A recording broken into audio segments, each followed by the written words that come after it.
Hello. Hopefully this is working. I'm trying to stream on a few platforms at the same time, which always creates a lot of chaos.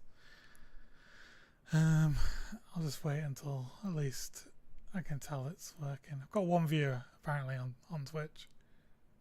VTPWS87. I can read, apparently. Let me try changing different cameras. What we got here? Full screen. Got the camera screen and streaming Unity. Oh, 6 views. Okay, so it definitely is somewhat working. I'm just going to see if it is actually on YouTube as well. Hopefully it is.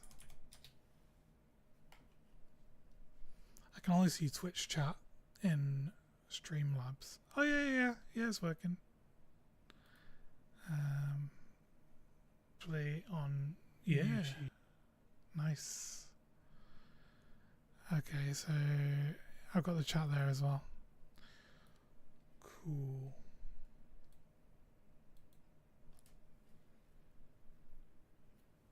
I tried to stream on TikTok and Facebook and Instagram and kind of everything at the same time, but it all kind of exploded. So I think, as far as I know, we're on potentially Facebook as well, and Twitch and YouTube, you know, all the big ones. Let me just check, is Facebook working? It'd be good to know where I'm live before I start. Yeah, okay, it's working on Facebook as well. Nice. Okay, cool. Kick, I haven't signed up for Kick. I can have a look at it. I don't really know anything about Kick, to be honest. I didn't even know if it was still a website. I remember loads of streamers jumping over to it like years and years and years ago. I'm very old now.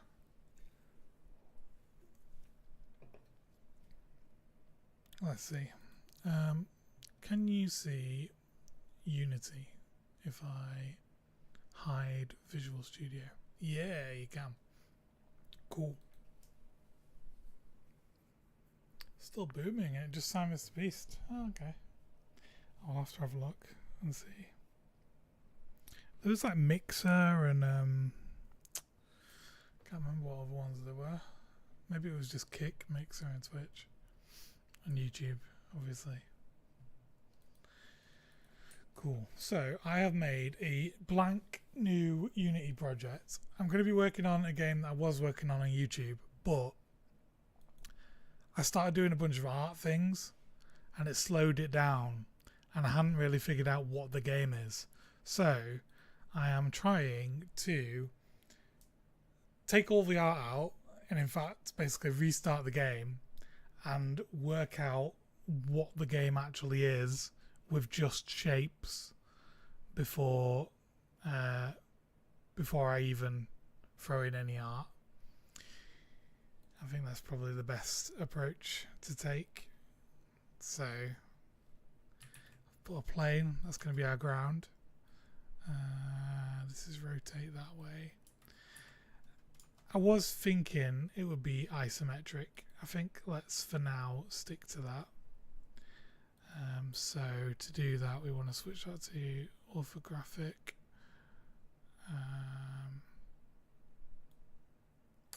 Tip it down a bit. I think it's usually like 30 and 45. And then would that be 3 and how do we get it to go in the center of the screen? Oh, okay.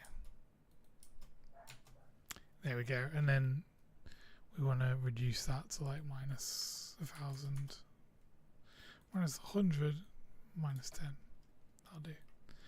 And far can be 100. Okay, so that is a basic isometric view. That will do for our camera for now. And then we're going to throw in a character.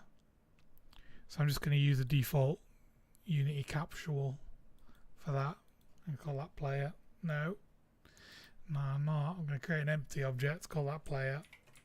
Player. And then I'm going to put the capsule as a child of the player. Cool. And then I'm going to raise that up so it's touching the floor, which would be about, well, probably 1. Yeah. 1. There we go. Okay, and then we're going to want to zoom out because we're like proper zoomed in on this. So let's raise this out a bit. Something like that will probably do for now. And then just so it's not all grey, let's throw in some colours. So I'm going to make an art folder. Art. And then I throw in a materials folder. Materials. And then in materials, we're just going to make a material, which we'll call floor. And then we'll just stick that on our floor. What's an office floor colour? Like maybe blue. That'll do. I've got these. Oh, you can't see it. It's just a bunch of colours that I've got as a palette, and they all go together quite nicely. So I'm going to use those. Green is kind of officey as well. Rumple Sockskin. Hello. Is that socks that I know or another socks? Let's go with green for the office floor. And then for the player, let's make another material. We'll call it player. That'll do. And then slap that on the capsule. And we'll make the player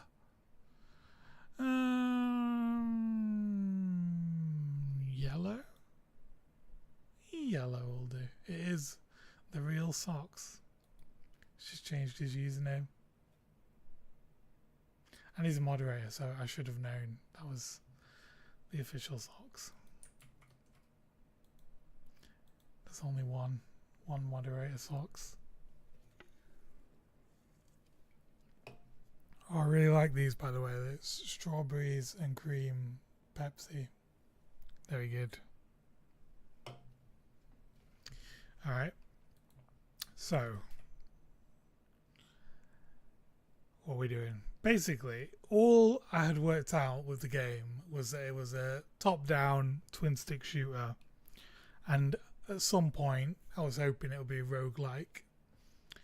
And set in an office. And basically what I'm doing now is I'm taking all the art out. I'm taking all the effects and all the assets. And I'm just going to try and figure out what even is this game going to be with only Unity shapes, and that will force me to decide what the game is, because it's very easy to get distracted and mess around with stuff when you don't really know what you're doing and never decide. So I'm thinking, if I'm forced to only use Unity shapes, will I be able to decide what the game is? Okay, so let's make this character move around to begin with. Also, let's make this much bigger. There we go. Cool. And then let's add our first script. We're going to call this movement. We'll call it character mover. That will do. I'm going to try as well, as best I can, to code everything in a way where it is super modular. Just as like a coding challenge. And I'm going to put Visual Studio on so you can see what I'm writing here. Okay, and you should hopefully be able to see that. I've zoomed in. Yeah. Nice. Okay, so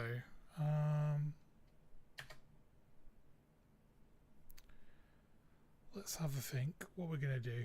We're probably going to use some physics in this. We're in Unity, so why not? So we're going to want a private rigid body. I'll do underscore RB, and that can be our rigid body. And then we will do in awake get component rigid body. I'll also do that thing where you go like yeah, that. Visual Studio now is so good at predicting what you're going to want to type. Like, it did all that without me specifying that, but that is literally what I was going to type anyway. I can pretend it was though. I'm not lying. Okay, so we get our rigid body, and then see, look at that. It already knows I'm going to want a move method, and it's come up with this, which is basically vector3, which is the direction we're going to move in, and a speed, and then it'll figure it all out. But we're not going to do it that way, so while I've said that that's what we're going to do, it's not quite. We're going to do a public void fixed update. It was a good guess though, it's just it's not quite right.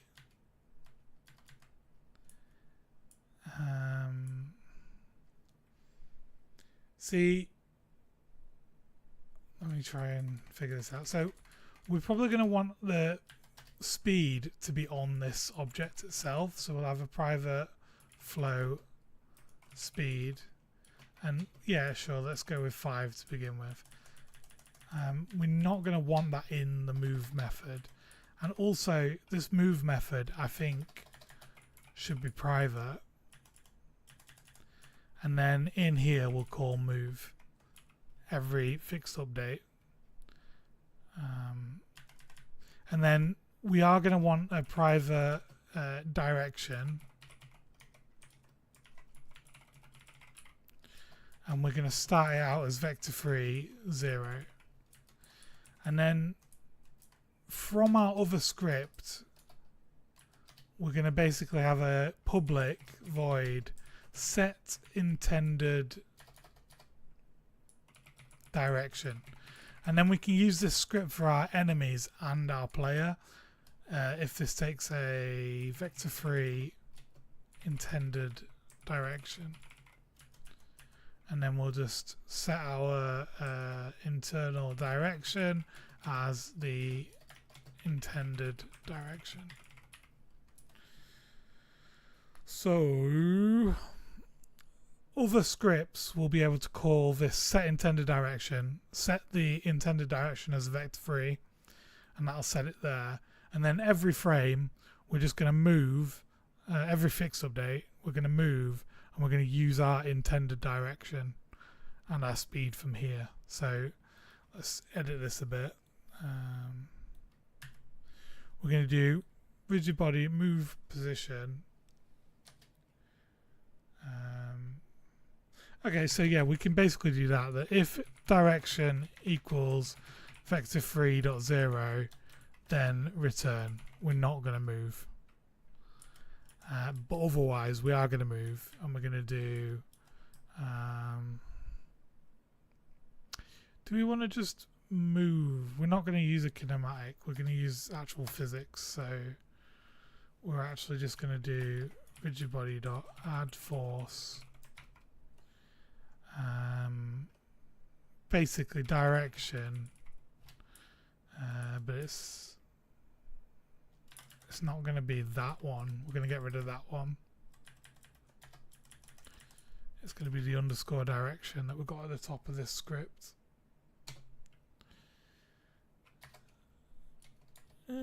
Direction times speed.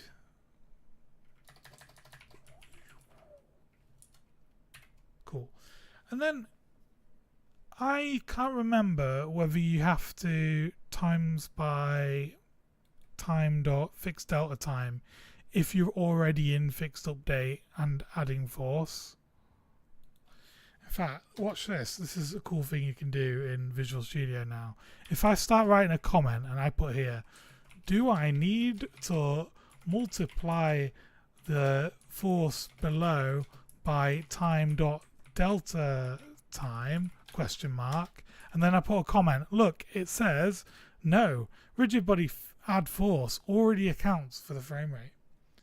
So I'm basically having a conversation with myself and it's filling in the blanks. So that's actually what I thought, which is weird because previously I think you did have to times by time delta, whatever. Is it AI? I assume so, but I haven't added anything. It's just Visual Studio. A lot of coding programs now, you like by default they just have some form of AI built into them. It's me typing responses. It was Doku all along. And Kinas is here. How are you doing? Oh, it has been a very long time. Do you still code, Kinas? What do you do now? Okay, so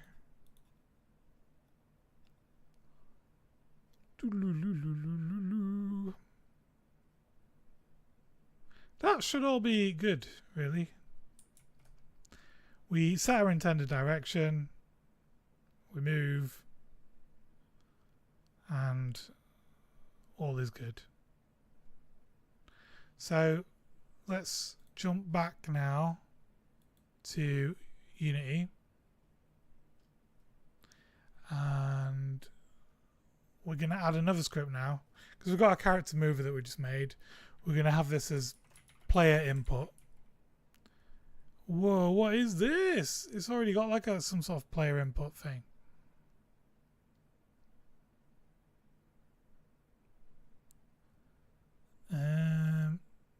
Whoa. I'm going to delete that though, we don't want that. But cool, I guess. It has that. Vince is here. Hello. Vince and Kinas in the same conversation. It's like Deck Splash all over again. Do you still have any Deck Splash merch, Kinas? Do you got one of the skateboards, right?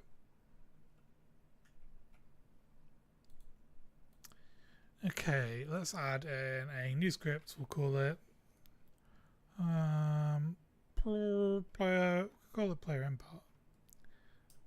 Player import. Player character import. That'll do. Rubik's Cubed as well. Hello. It has been a very long time. I haven't streamed in ages. And the You Did It trophy. Nice. I never got a Deck Splash skateboard. I've got some Fall Guys skateboards somewhere. Not put them up yet.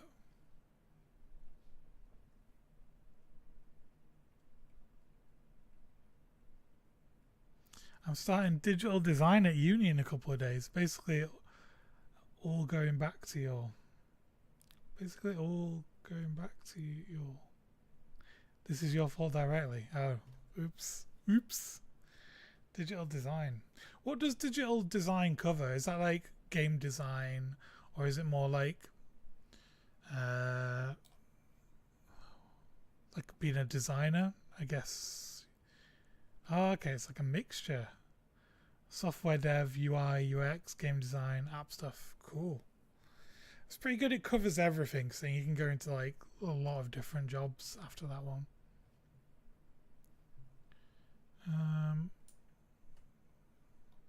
Okay, where is our script gone? What are we doing?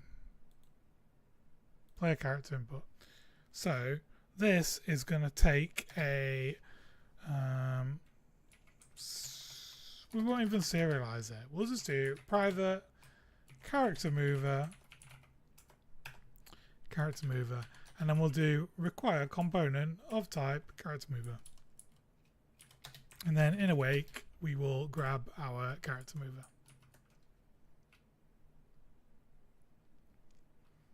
Okay, and then private update, we're going to set the intended direction.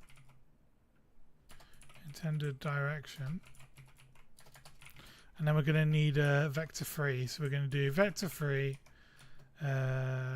intended move direction equals, we'll do vector free dot 0, and then we'll do intended move direction dot x equals, and we'll do input dot get axes horizontal, and then yeah, I guess it would be z because we're working in 3D, so x and z is what we're using. Y would be the character floating off into space, which is probably not what we want. Cool. And then we will send that intended move direction as a variable, a parameter, to this method there. Save, quit, back here, play. And hopefully the character now will move around. Oh no.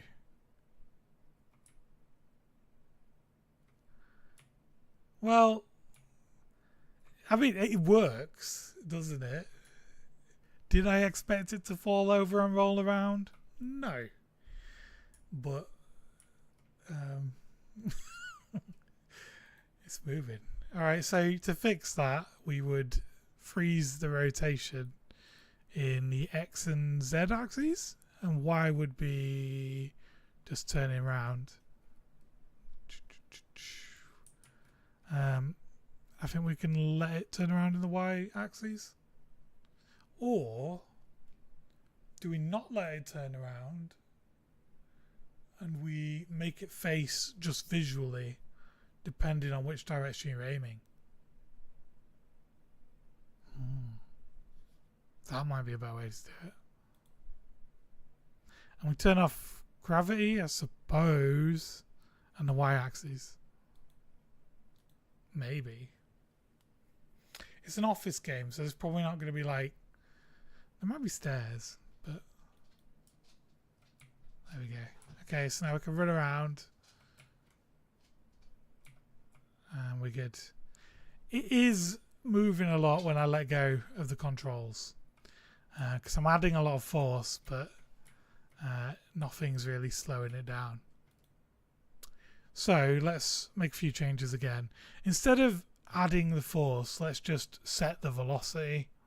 So we can do rigid body dot, not add explosion force. Set velocity, no.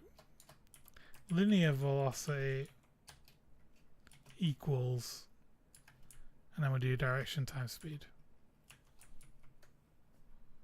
Cool. It's true, an object in motion stays in motion unless there's a force acting on it, which there wasn't. Kinasa's got to head out. Yeah, really good to see you. I might keep doing these. The idea is maybe like every Sunday I do a stream, but we will see if I stick to that or not. The dog's come in, he's looking at me because I'm talking to myself. He's never really got the concept of meetings, just doesn't understand. Alright, so that is working. I can walk around. It moves a bit weird. Oh, it's because obviously it's we're doing whatchamacallums. What we're doing?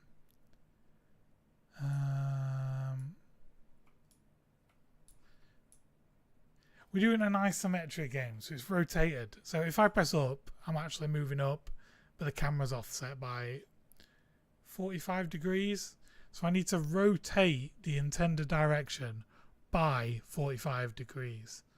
And that is very tricky to do, I will say, honestly. So what's the best way to do this?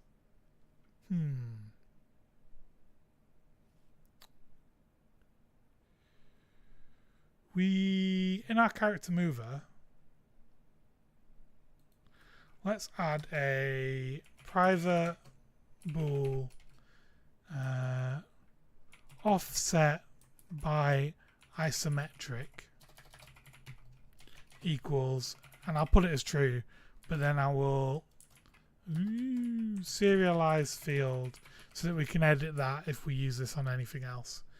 And then I will do a serialize field private vector free isometric offset, and the offset we've used is like a 45 degree in this Y axis, I think. If I check here, look at our camera, 45 degrees. This is going to get very confusing. So let's have a look. And is that in, yeah, that's in the y-axis as well. Okay, so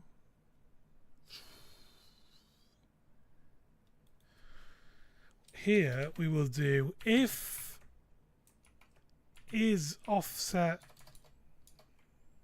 what do we call it? Offset by isometric, then we need to rotate direction by isometric offset.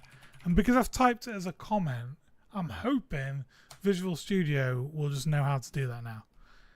Quaternion rotation equals quaternions are really confusing.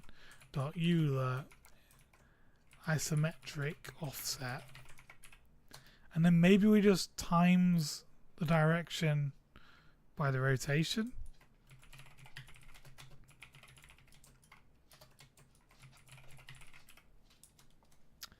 That kind of makes sense. So we turn our offset into a quaternion, and then we multiply our direction by the quaternion.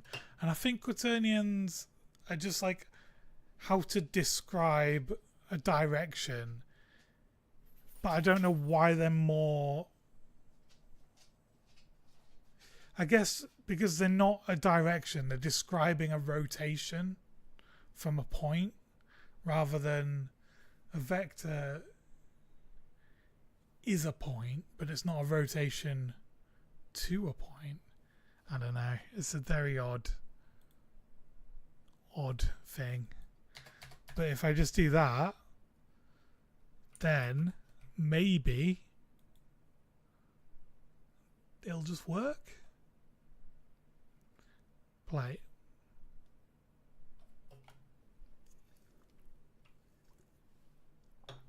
Right, press up. It moves up. Right is moving right, down is down, left is left. That's pretty cool. That seems to be working.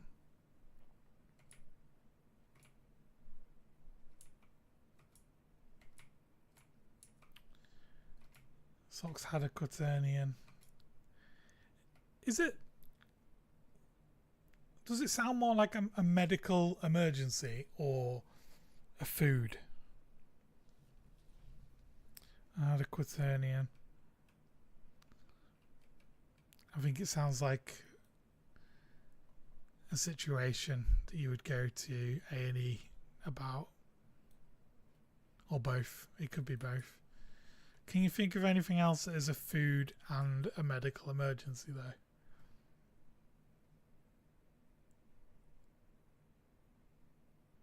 I can't. Not off the top of my head, apparently. Okay, so we have now a character that moves around, and we have some ground. Cool. I don't think that the camera is rendering this bit of the ground. I think we need to, yeah, increase that to like -100 as well. Cool. Ah, food poisoning and being poisoned. Poisoning. Whoa, we just got a follower and the notifications work. Nice. Thanks for the follow.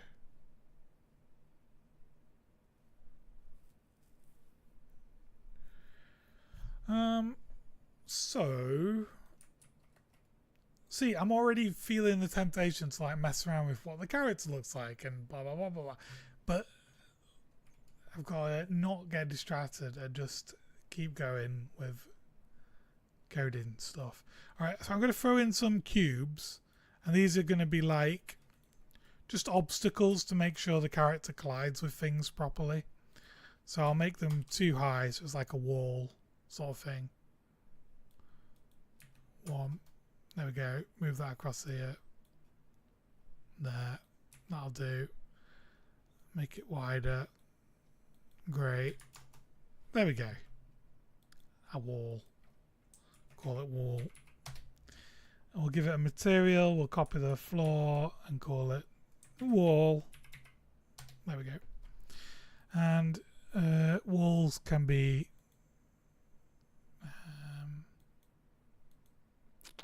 we'll do this like a sort of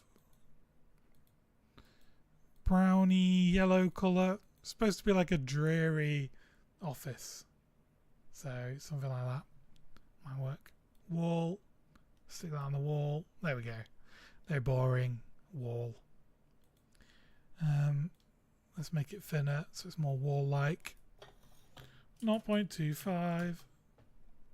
Whoa, did you see the blast of light when it was 0? Look at that. Alright, 0.25. Play. So, in theory, I should just not be able to walk through the wall. Let's see. Ah! There we go. Look at that. Who'd have known? Who'd have thought?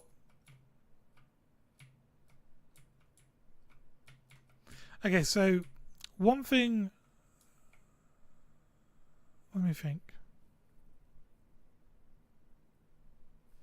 Do we need to normalize the direction? Probably. Because I run faster when I move diagonally.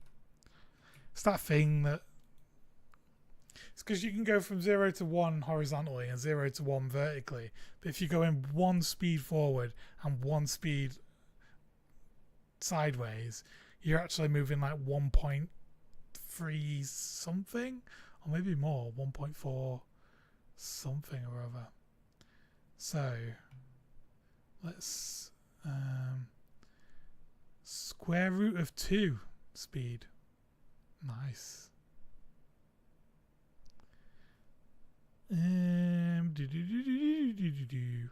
So if we go to our character mover, we just take our direction here. Oh look, oh, how does it know? How does it know? That is what I was thinking. I didn't even type anything. Microphone should not be working. How does it know that I was going to want to normalize it as a next stage? That's freaky. See, that's weird, isn't it? But it's basically coding by talking to yourself. Because if I wasn't streaming and I was just talking, like, that'd be odd. Alright. Well, what does it think I'm going to want to do next if I just go down here? Nothing. It doesn't know because I haven't said. So, not so smart now, is it? There we go. Alright. So if I press play now, in theory, it should walk the same speed in all directions. And it seems to do that. So, that's good, that, isn't it? Cool. It's going to be a twin stick shooter, so we should probably... Whoa, why am I still walking downwards?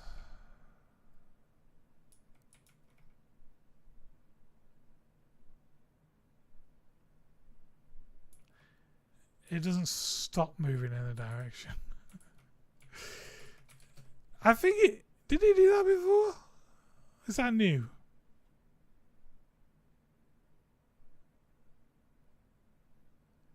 That's weird, isn't it?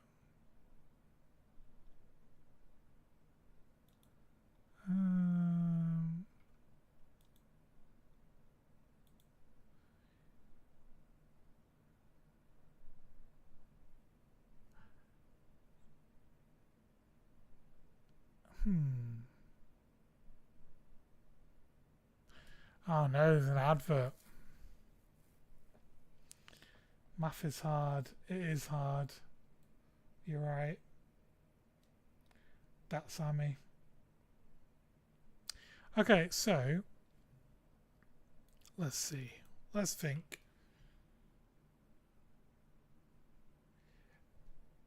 If you call normalize and it's ever so slightly higher than 0, 0, maybe it normalizes it to 1 whatever. So maybe what I want to do actually is go back to character mover, and here, before we normalize it, we're going to check if direction is over a threshold. And it's not to avoid jittering, it's to make sure there is significant input, basically. And then we can do if direction dot magnitude square magnitude is more than or equal to 0.1, then continue. So actually if it's less than 0.1, then return.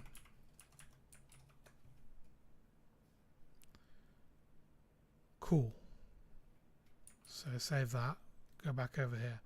Now when I'm not pressing anything, it shouldn't even normalize it, it should just return. I should be able to just stop. I can't stop though. He's going.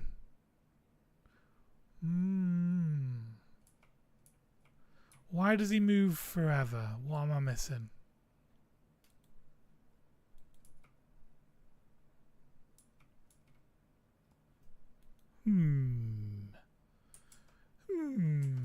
Let's see. So the intended movement direction is 0.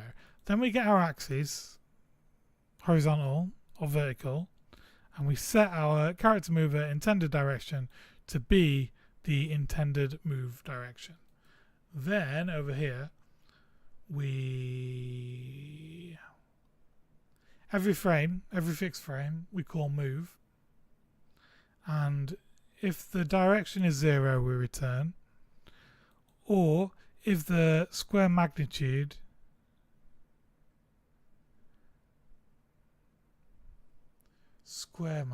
and not magnitude. Let's delete that and see what it says. Oh, it just wants us to do normal magnitude. Why was I thinking you'd want to do square magnitude? I guess that's if it's like negatives. Like, can a magnitude be negative though? Because magnitude is just for length of the direction. So even a negative direction would have the same magnitude? Maybe. Save. Alright, let's press play. Ruby's in chat. Hello. Got a dog up here. Let me change camera. You might be able to, no, you won't be able to see the dog. Oh, you can just about see the dog there. I think his eyes are wide open. He's not asleep. Alright, back there.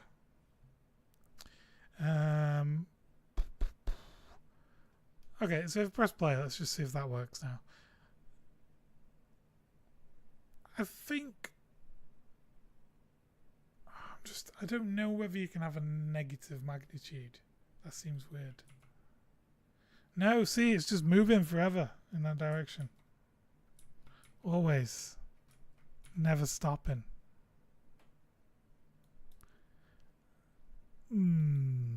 What did I do? Make this vector have a magnitude of 1. So I mean, that could be the issue if... Does return up here? Yeah, it should do.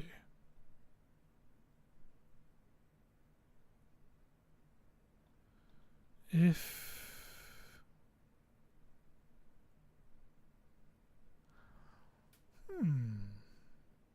Because when we're not pressing anything, it should call this, and the intended direction should be 0.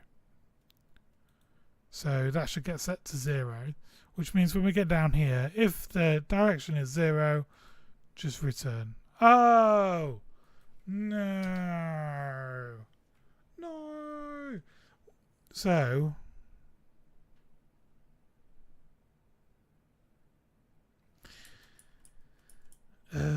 we want to do this, and we want to basically...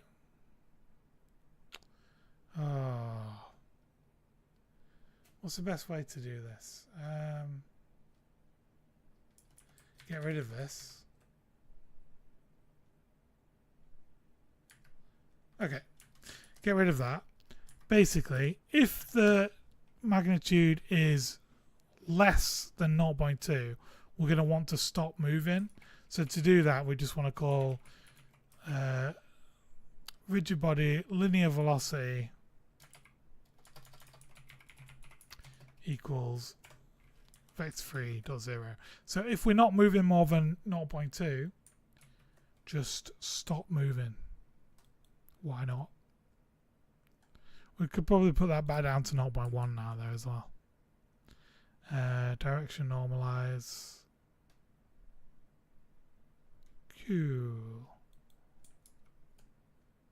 Okay. Play. So now I think it should stop moving if you stop pressing buttons. Yeah. Cool. There's a little bit of like sliding, and that's because we're using input.get get axes when really we want to get rid of that and just do get axes raw, because Unity adds a bit of this like sliding lerping in, which we don't necessarily want. I've got YouTube chat open. There's only one person watching on YouTube. Shout out to them. And on Facebook, is there anyone watching on there? We will find out.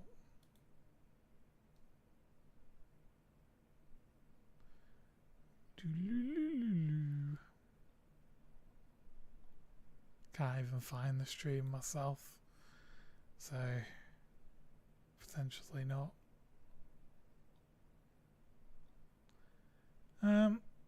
It doesn't say, but there doesn't seem to be a chat there, so who knows. And I think I basically ticked to stream everywhere, so I don't know where else it is actually streaming. But who knows? Forgot how much work it is having a 1-year-old. How would you explain how much work it is having a 1-year-old to us with 2 dogs? Like, what's the scale of the difficulty in looking after 1 or 2 dogs to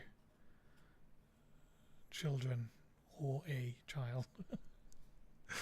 How do you compare? I imagine it is a lot more difficult. These dogs are quite a lot of work compared to regular dogs, though, on account of being rescues, so a bit more reactive. But I think kids sounds harder.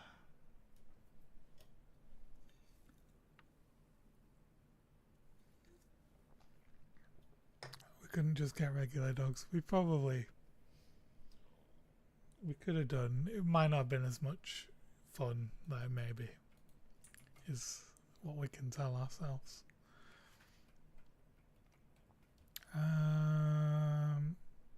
So we fixed that issue. We do now stop when we let go. I'll just press play again and see if we fix the sliding issue.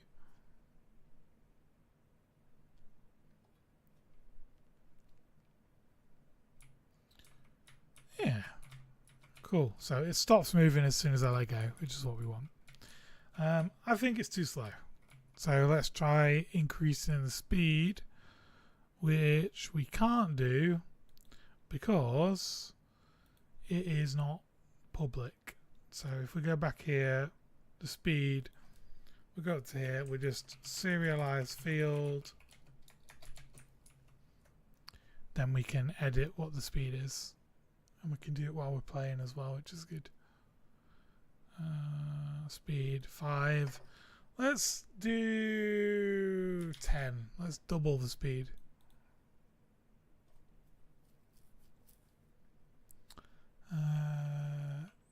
Toddler climbing or demanding food or climbing a shelf. The dogs do that as well. Nice hairstyle, impressive. Thank you. The interesting thing is we tried to dye it 2 colours, but it's sort of mixed together in the middle.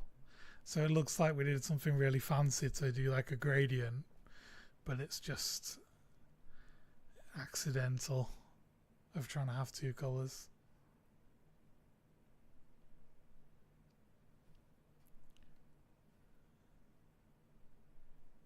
Don't diss my hairdressing skills. I think once you did it, you said, "Oh, I've ruined it" or something. It's gone wrong. But you said afterwards that you liked it, so we're good. Okay, this is too fast now. Look at this. We're like zooming around the office. Oh, is it too fast though? Because we don't know how big the rooms are going to be. I mean, you probably would run if you were in the office and shooting robots and stuff. So maybe we just leave it at this speed for now. That'll do. Alright, we've got to do shooting. Shooting. So if we do new script,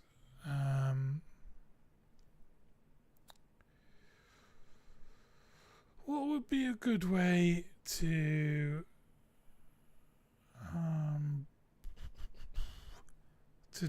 call this when we're probably going to have like player character shooting input or something? Or in fact, our player character input could trigger the shooting.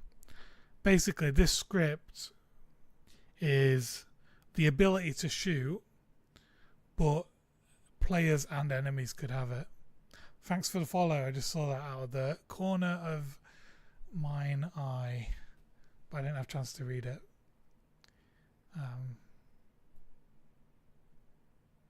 I think it was Labubu that just followed.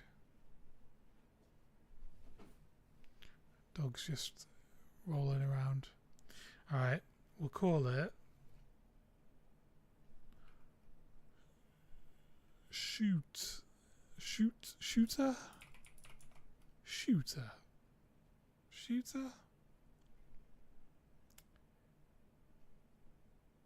Shooting? Shooting handler? Shoot. Ability to shoot. Fire a shot. What do we call it? Shot. Shooter. Shooter probably makes most sense.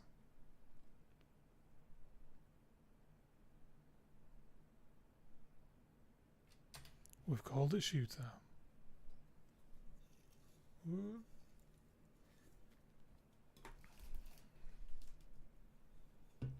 Okay.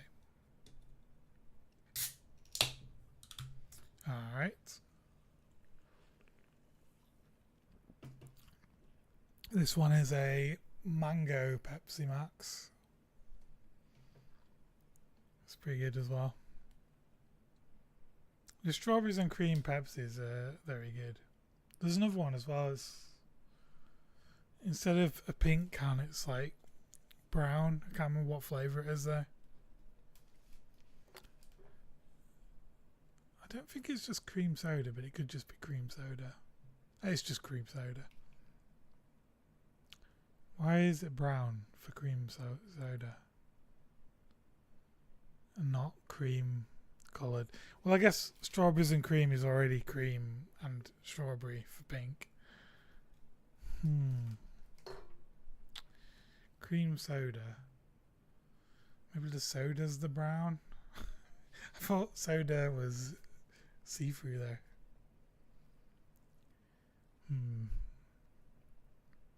Riveting. Yeah. Let's get back to coding this now. Shooter. Okay, so this basically void shoot, and then something else will trigger this and it will shoot. It probably needs a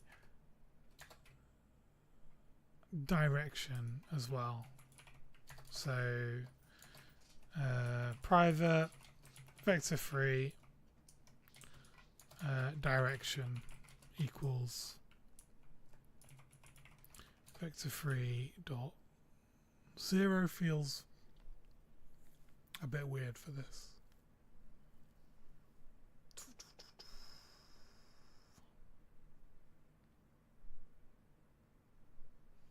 Because you can't really shoot in no direction, can you? Oh, do I want a tea bring in? Chat, what do we think? I think yes, please.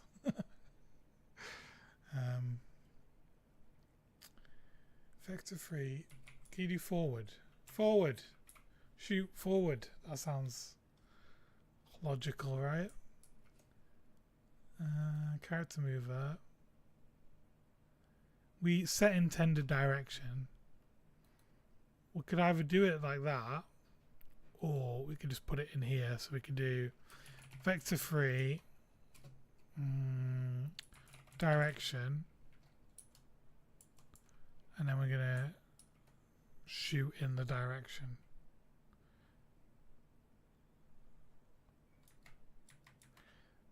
This, can I do direction equals direction? No, can't do that. That would have been too convenient. It must be a compile time constant. Oh, yeah.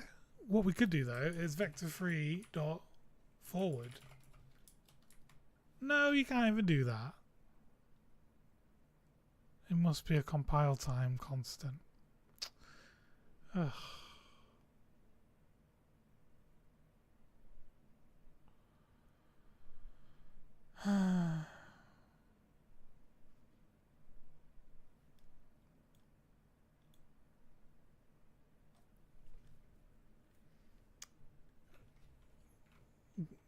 Equals new vector free dot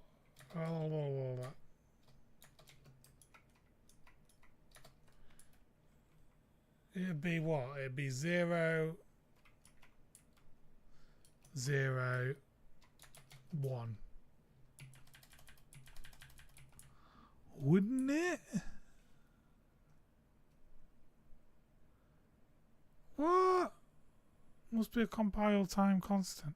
How is that not a constant? Well, fine then. Let's just not do it that way. And then we'll get rid of that, I suppose.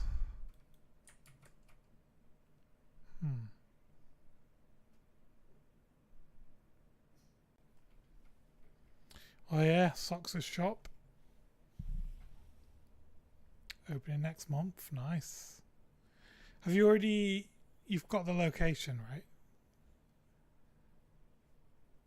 Do you have any pictures of it yet? Do you have a name for the shop? I can't remember if you said.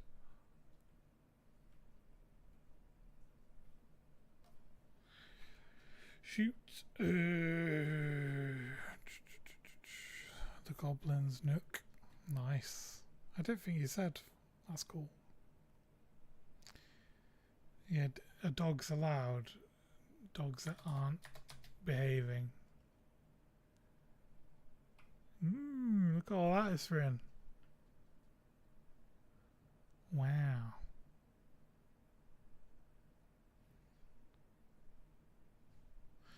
Okay, so we are going to want a projectile prefab, which is what we're going to create when we shoot. So we're going to want to do game object bullet equals instantiate projectile prefab, and then we're going to want to add on here a serialized field vector free offset. It's like spawn origin equals vector free dot 0 to begin with, and then we're going to do spawn origin and its rotation is going to be the direction that it is facing. So we can actually do quaternion.euler, and then we can put in our direction. That might be everything we need, and then null for parent. And then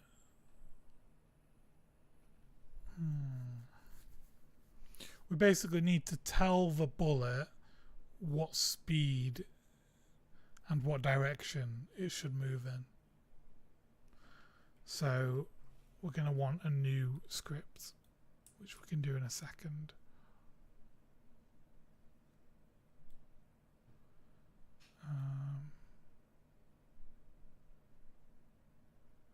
Okay, so we're going to do, let me just, cool, you can see now. We're going to do a new script. We're going to call this bullet manager.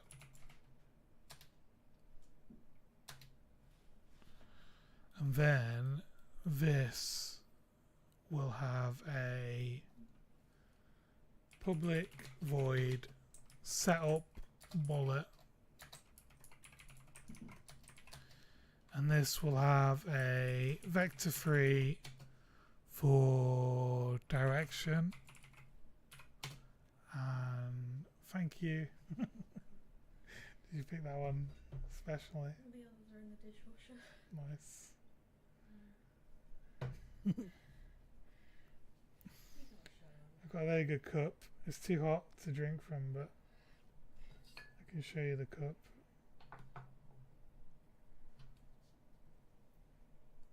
Ooh. Can you see that yet? Very good. Nice. Night. Night.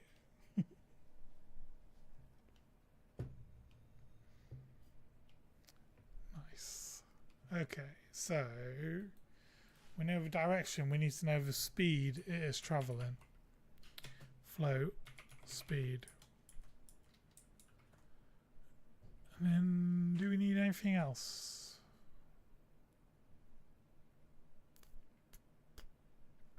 Probably not.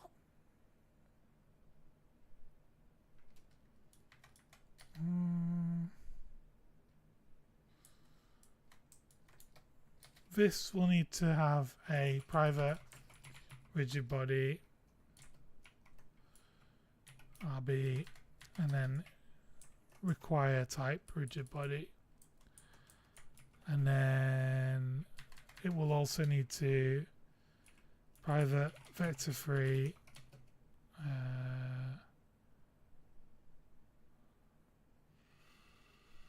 direction. It'll need to remember what direction it's going, and also it will need a private float speed. And then fixed update.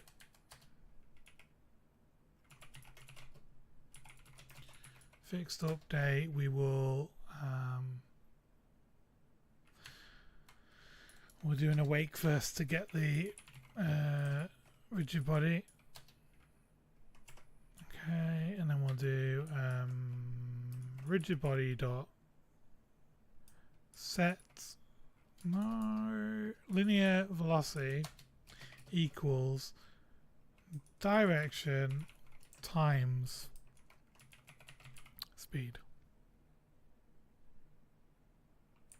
Enzo, hello. How are you? Been a very long time.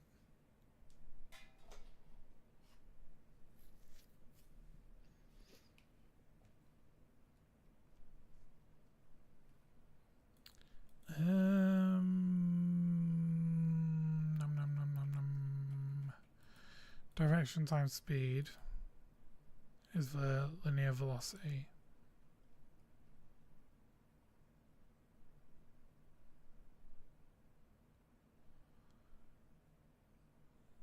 Okay, I think that should work. And then in here we'll do direction equals direction and speed equals speed. But here we'll also do direction dot normalize. We could probably do that when we, yeah, here we'll do underscore direction equals direction dot normalized. Then we will do, that's pretty good actually. That's probably all we need to do. Do we need to offset it by the camera direction?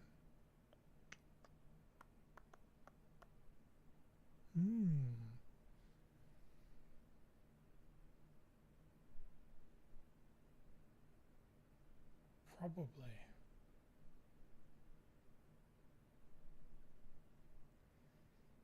But only for the player, I think. So no, not in here.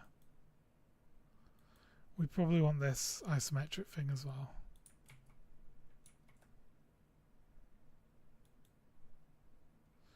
In our shooter. And basically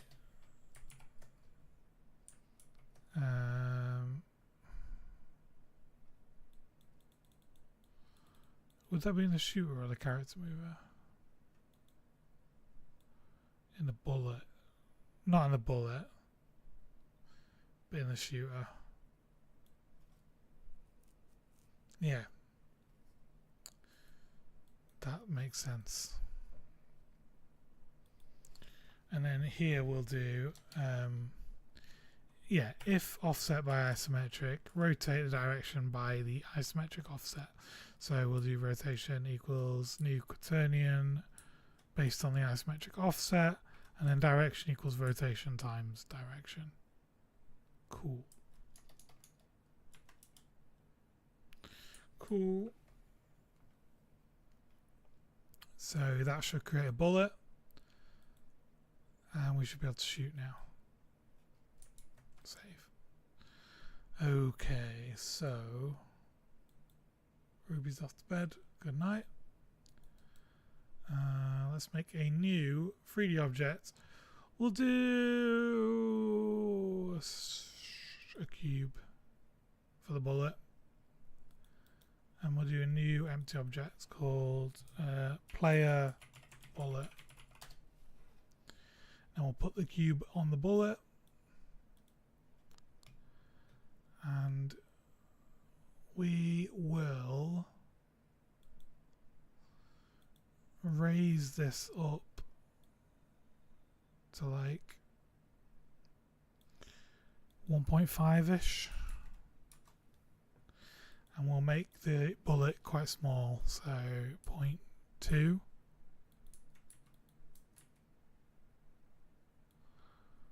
That looks about right for a bullet. Okay, put that at 0.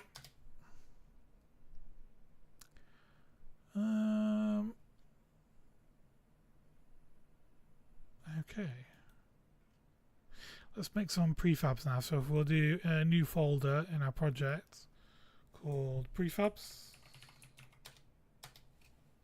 And in here we'll throw in our player bullet, which will also need our bullet manager script. And it adds a rigid body as well, which is what we'd want. And we need a no shooter on it because that goes on the player character. Apply those changes. We don't want to use gravity, and we don't want it to rotate, and we don't want it to go up and down, just left and right. Overrides, apply all. Cool, I'm going to delete that from the scene now, and it's just going to be a prefab. So now if we go back to our player and we make that a prefab as well, cool. And then also we're gonna, oh, we've already got a shooter on here. So we're gonna add our player bullet onto our projectile there. The spawn origin is going to be 1.5, we said. Offset by isometric, cool. Okay, so save. Play. Let's see what happens now. I don't have a way to shoot though. I should probably add that in. So just to test it, I will just do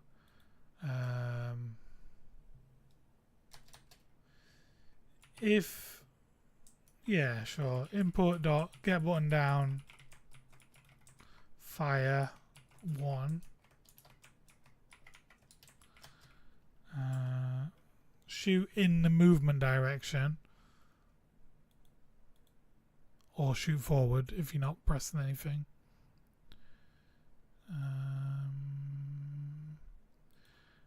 Get component, so we won't do it that way, we'll do it this way. Do private shooter,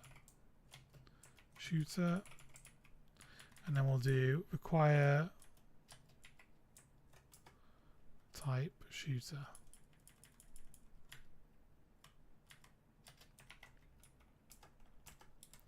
Cool, there we go.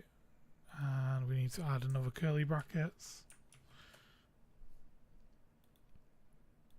We don't need that, we can just do shooter dot shoot direction. Okay, that should work.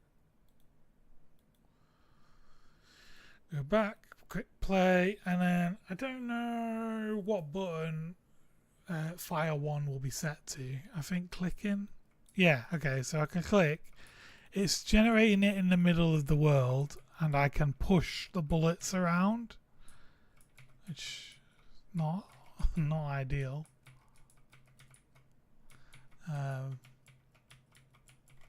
Quite interesting though, I think. Yeah, so I can just keep spawning bullets and they don't move. Okay, so let's have a look at what's going on there.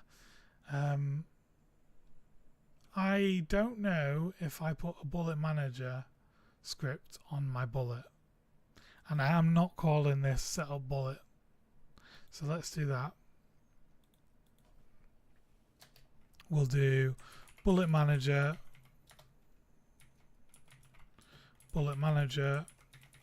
equals bullet dot get component bullet manager, and then we'll do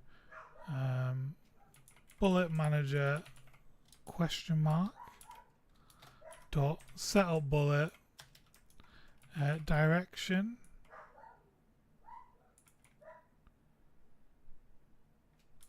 and we need a speed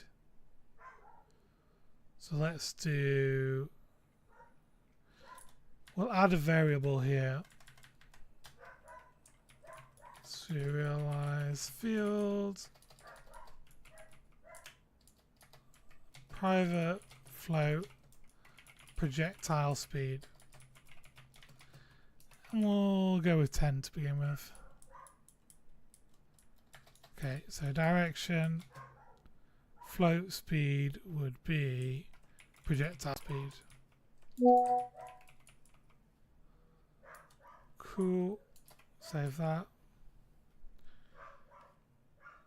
And then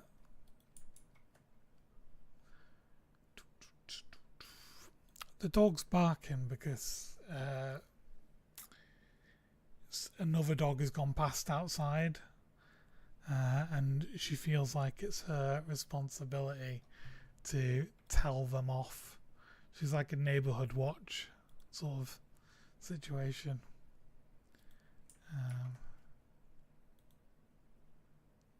Okay, so that's us setting the bullet up. Cool. If we go back to Unity now and we go to our bullet, it does have bullet manager on there as well. So now when we press play, we should see the bullets moving. And then we can fix the issue where they spawn in the middle next. Okay, so the bullets are moving in the correct directions, but they're just spawning in oddly. And if you get hit by a bullet, what happens? Oh, it pushes you along. Cool. And you're actually the same speed as the bullets, so they can just push you and you push them, and you won't move if you get hit by a bullet. And the pushing back. Yeah. Cool. So we want to fix that so that the bullets spawn in relative to the player. So let's fix that next. So we're spawning them in at like the spawn origin that we set, but actually we should take a private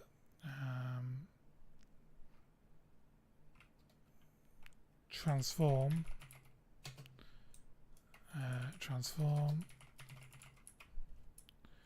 and then in awake we set that as this transform. Then we can do the here where we do spawn origin. We also want to add in plus the transform dot position, and then when we spawn in a bullet, it will spawn in at 0, 0 relative to the player. So now when we shoot, it should spawn the bullet right where we're standing. Cool. So now we can shoot. And then what it's doing at the moment is if you stop moving, it'll just shoot upwards, because the character doesn't rotate around to face any other directions. But in a twin stick shooter, you would be able to aim rather than just only shoot in the direction you're walking, because that's a bit annoying. Like, you want to be able to use the arrow keys really to shoot in different directions, so we can do that. Also, we need the bullets not to collide with the player, so one way we can do that is these layer overrides. We can exclude the player from those. So what we'll do is we'll add the player to a new layer called player, and then we will go to our bullets prefab, and we will just exclude layer players. So these bullets can no longer collide with our player.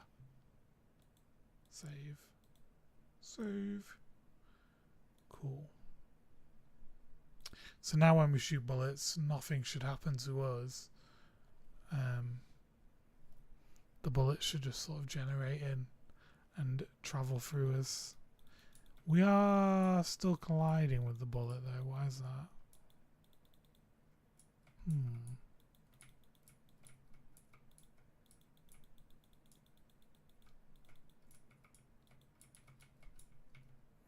Yeah, you can still collide with them.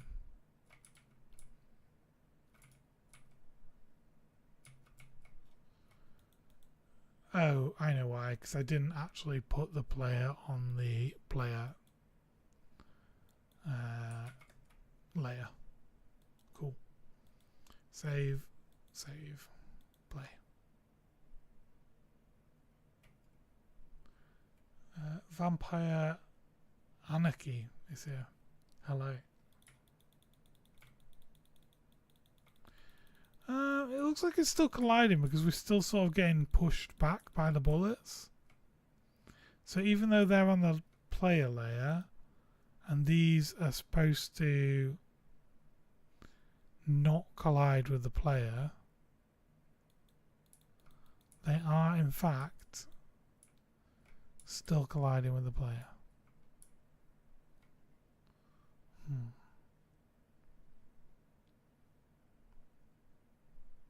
Why would that be?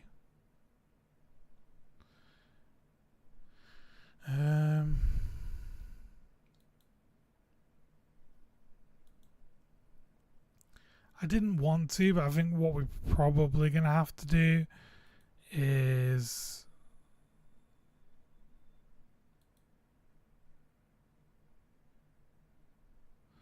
layers to include when producing collisions, layers to exclude when producing collisions.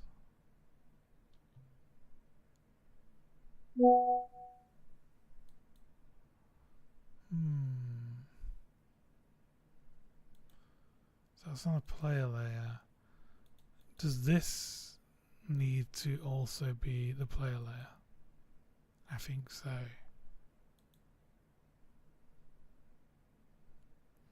Okay, so we want to maybe move our capsule, copy component, remove, and put it on our player itself. Paste component as new. And then if we edit the capsule, we need to raise it up. Cool. So now if I save and play, hopefully the bullets will pass through the player.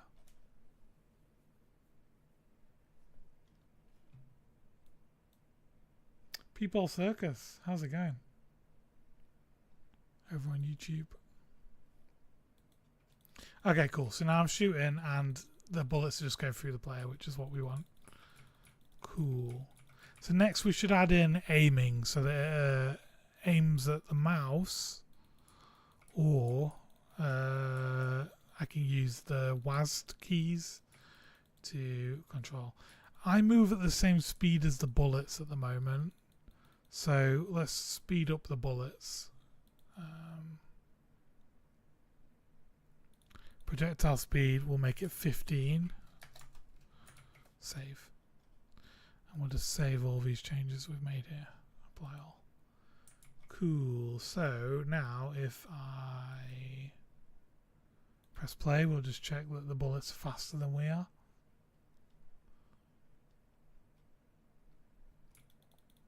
Cool. The bullets are now quicker than us, which is what we want.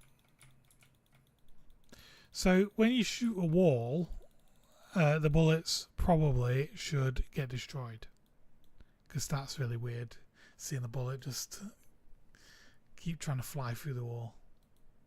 So let's go back to our player bullet, edit script, and we will do on collision, and basically yeah, we'll just try the bullet on collision. That is correct.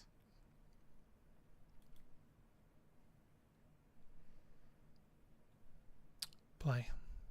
So now when we shoot and the bullet hits the wall, it should get destroyed. Yeah. So the bullet is just getting destroyed there. Even though it's moving quite quick, you'd expect maybe some of those would fly through that wall because it's quite small, but seems to be holding up okay. Alright, so let's now add aiming in so that we can actually choose which direction we're going to fire. Because at the moment, you cannot do that. So let's change this to work from, instead of you're shooting in a direction you're walking, we're basically going to have another another input, which is going to be our, it is going to be an axis as well though. Let's see if we can do it just through Unity's default inputs, and then we'll swap to the new input system afterwards. So we're going to do input vector 3, we're going to do intended shoot direction equals vector3.0, and then our shoot direction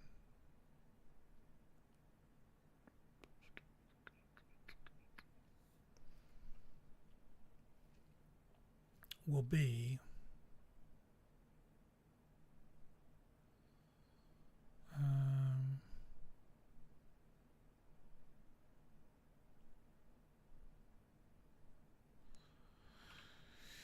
how do we want to do it?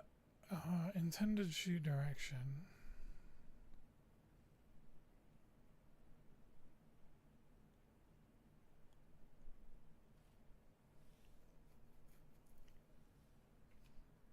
We basically want to do this, but instead of it being like the horizontal and vertical ones, we're going to add in new horizontal aim and vertical aim, or vertical look and horizontal look.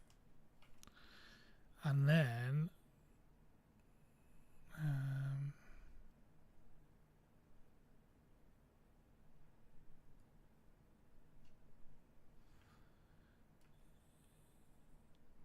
we'll do here, if the magnitude is more than 0.1,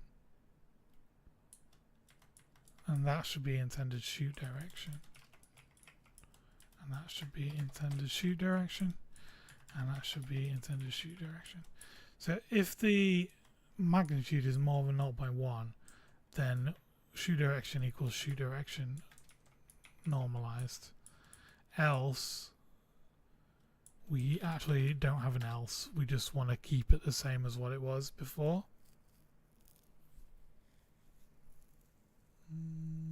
No, that's incorrect. We want to add in here a private vector3 shooting direction, and in awake we'll make our shooting direction equals vector3 dot forward, and then I'll just add a comment in here, default shooting direction.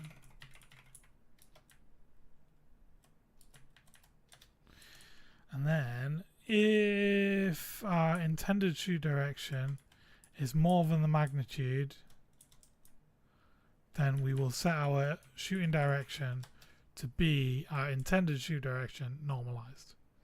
And then when we do fire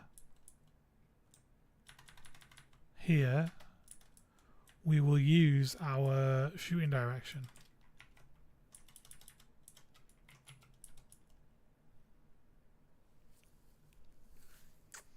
trying to remember, in twin stick shooters, you're aiming with one control and moving with the other. Is there usually a button to shoot as well? Or is the fact that you're pressing the direction, does that count as you trying to shoot? I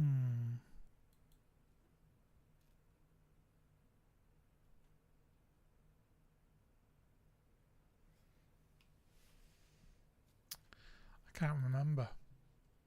I'll probably have to boot up some twin stick shooters and have a look how they've done it. For now, I will say that you do have to be pressing. I'd have an option for either way.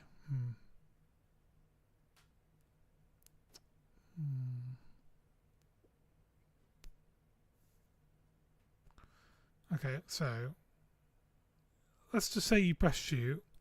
You'd want to shoot in the direction that we have stored. Yes, okay. And then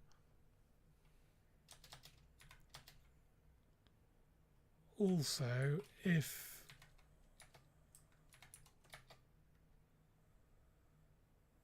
okay, yeah. So if the magnitude is higher, so you are pressing a direction, then shoot in that direction. Shooter.shoot in that direction that you're shooting. Else, if not, but you're still pressing shoot, then shoot in the direction you previously had set. So then you have a button to shoot, but also the directions. Move, fire. Depends on the game. Normally it would just fire the direction the right stick faces. Yeah, I think that might be the default. Let's just do that. We'll get rid of this fire button and we'll just do it. If you're pressing a direction, shoot in that direction.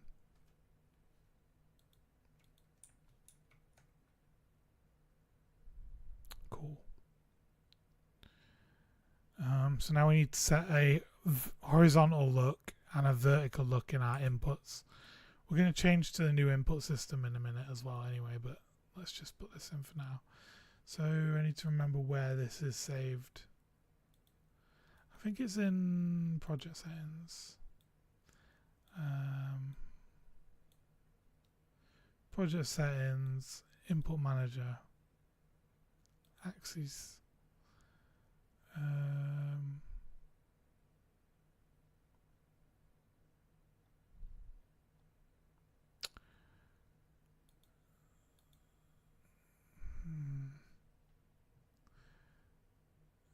suppose we're going to do this. It's fine. There's 2 verticals, 2 horizontals. Maybe we just change to the new Unity system now, because it's probably more work to set this up than it is to just change to the new Unity input, which is already here. Let's just use a new Unity input. Why not? Okay, so do I have that? Yeah. Alright, so basically this already has move and look anyway, which kind of fixes the issue. WASD. Okay, so we want to remove some of these controls to this side. Cool. We can fix this. So we'll add a binding here. We'll call this arrow keys. And it'll be the same as that one, so that's correct. Up will be listen up arrow. That's not working. Keyboard and mouse. You can't just do that. Keyboard character map to key. Up arrow? Oh no. Up arrow. Cool. So we're going to actually have to remove this from here now. Up arrow, down arrow, left arrow, and right arrow. I've done this wrong way around, haven't I? No. WASD would still move you around. That's like the default way to do it. Yeah. Delete that one.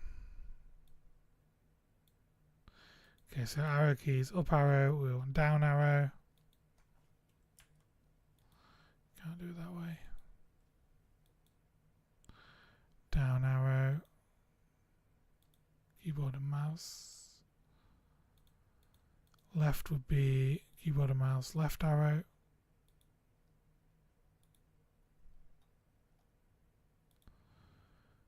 Right would be keyboard and mouse, right arrow.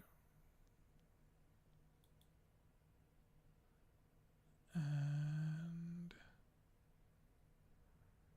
keyboard and mouse. Cool, so we can probably change look to shoot.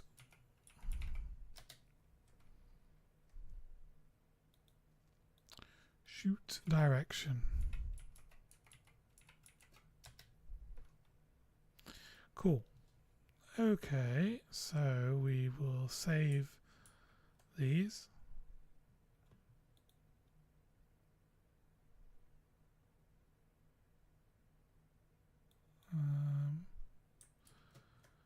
We will go back to our game. We'll find our input actions here. Generate C# class and apply. Cool. And that will make a script now that we can use for our controls. You're left-handed and can't use WASD without my hand. How would you play, like, Binding of Isaac? What controls would you set it to?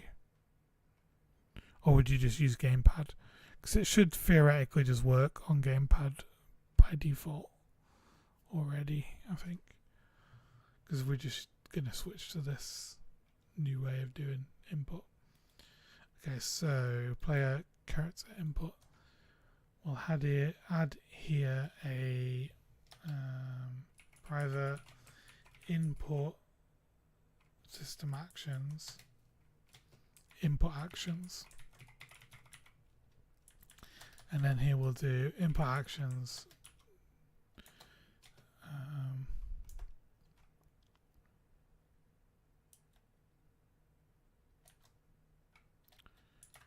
no dot enable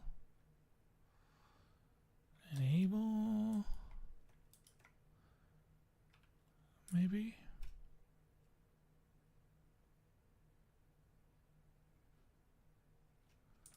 I don't know if that's the way you do it. I feel like you do equals new input actions.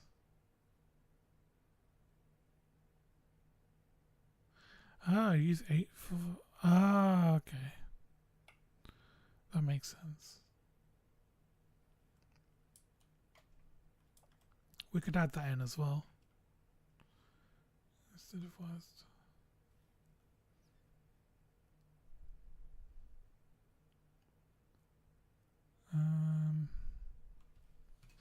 I don't know if that's the way you do that, but let's just try that.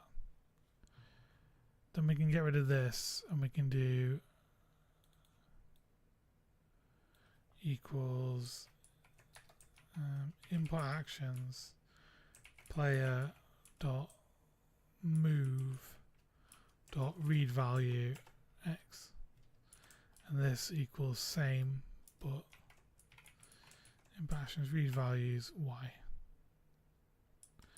And then here we'll do same, but we'll do input actions dot player dot shooting direction. There we go. And then same here, but input actions dot player dot shoot direction. Y. Cool.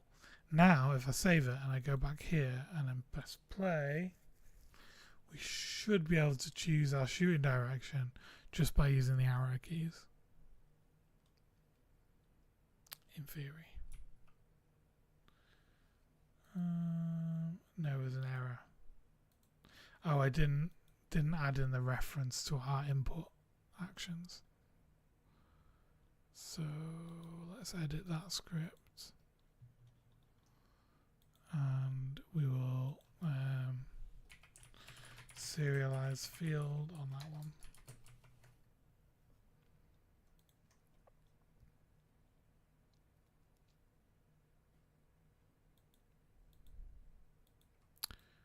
Oh, what is going on there?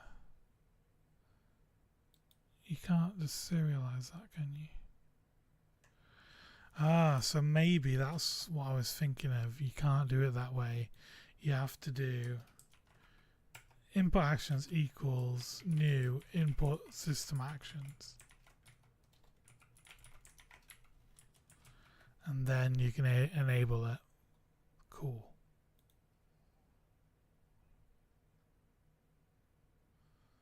Now if we press play.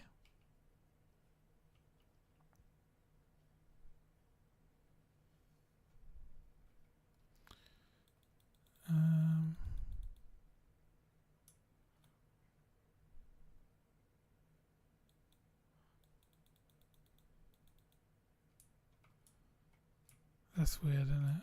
What's going on there? I'm not pressing my directions at all.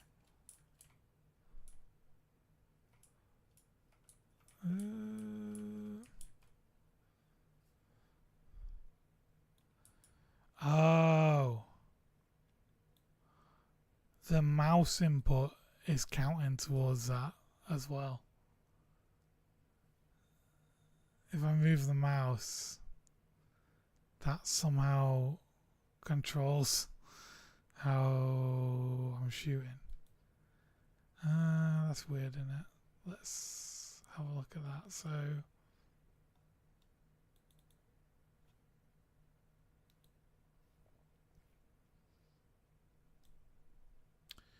if we go back to shoot direction, we can get rid of the pointer.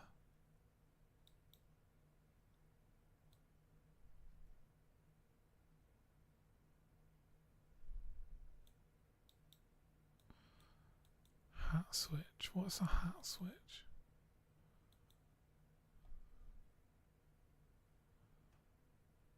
I'm not sure what hat switch means. Do you have more options for joystick?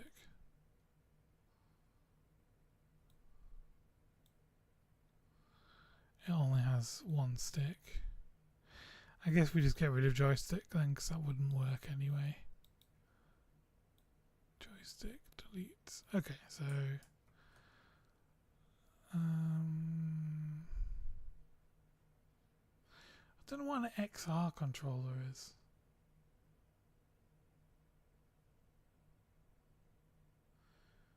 Four preset control schemes: WASD, ESDF, IJKL, and 8456. I think that's probably the best way to do it, is just have a few different options in the main menu so players can pick, and also just have key bindings. Okay, so now it's not shooting crazily just whenever, but when I press my directions,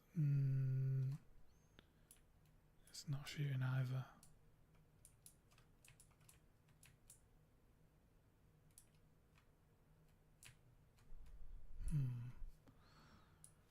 Let me just try on my controller. Not really.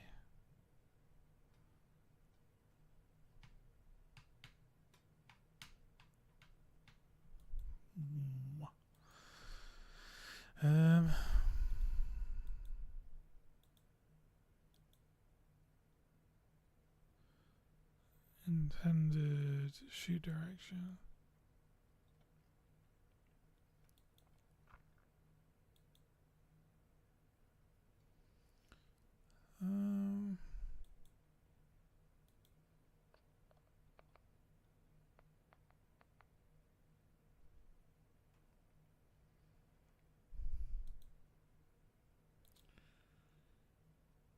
would it not?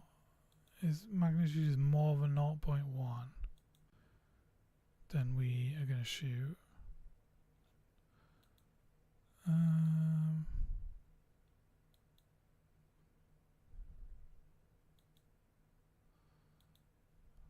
Arrow keys, right stick.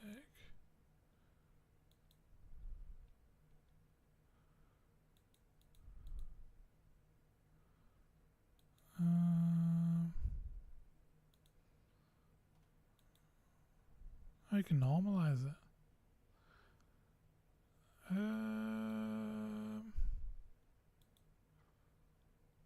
Let's think, what would that be because of...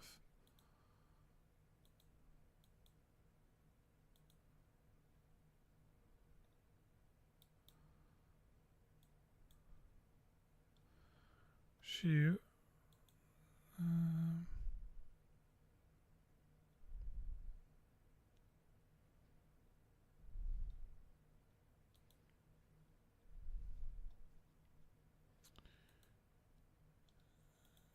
So we're only shooting if the magnitude is over 0.1,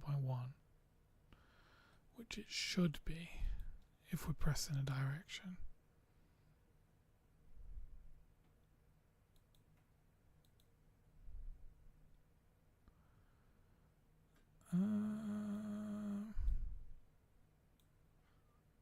Press play again.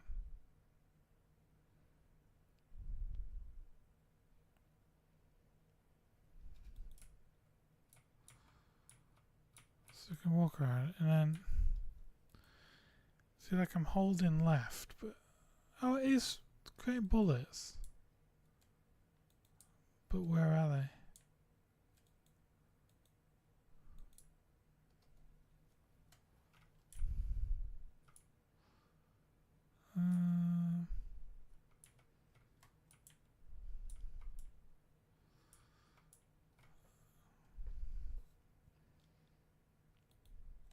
Okay, where are these bullets?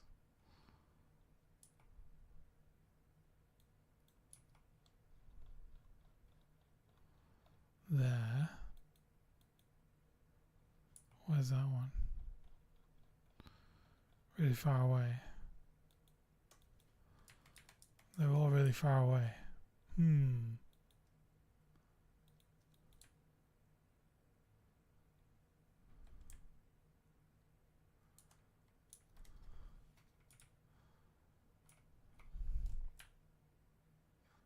So is that creating bullets but then they're getting destroyed straight away?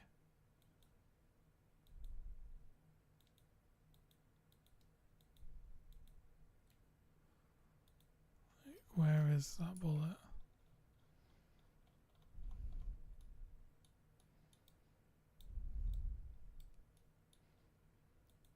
And that one is middle of nowhere.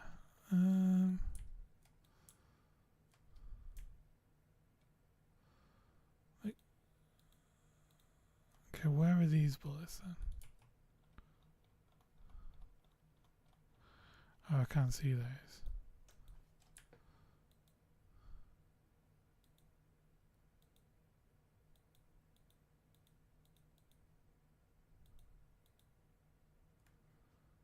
Where's that one? Where's that one?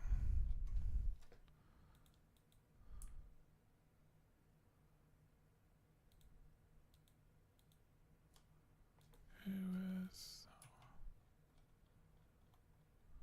Where's that one?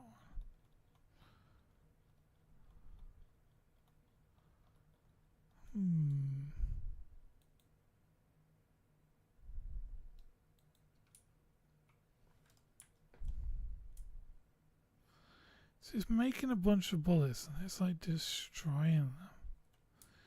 Even though they shouldn't be colliding with anything.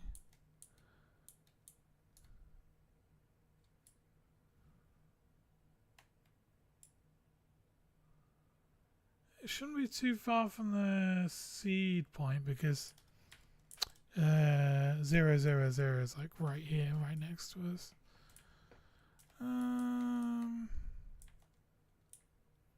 The bullets like getting made and then getting destroyed like straight away. So they're Probably colliding with something. Or they're getting spawned really far away.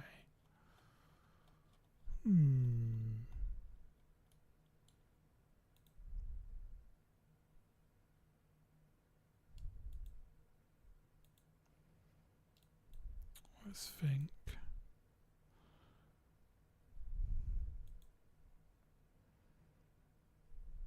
If the magnitude is more than 0.1, shoot.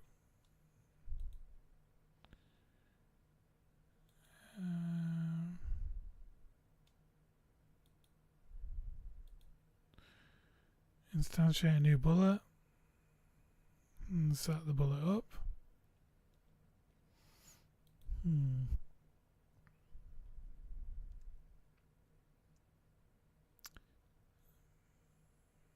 Oh, maybe the bullet, maybe because we're shooting every frame, we generate a bullet, then we generate another bullet and they destroy each other. So we need to have bullets not collide with other bullets.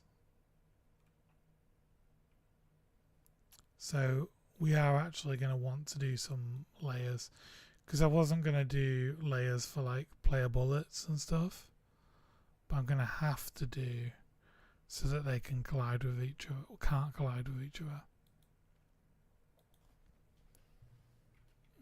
Oh, I could just fix that by having a fire rate. No, let's do a new layer, because if player bullets do collide with each other, we don't want anything to happen in that situation. Okay, so player bullets is in prefabs. Excuse me. Player bullets, and no, this object only. We'll take this collider, remove, paste it on the bullet, and just edit that to make sure. It's too big, so we want to scale it down to, is it 0.2? Yep.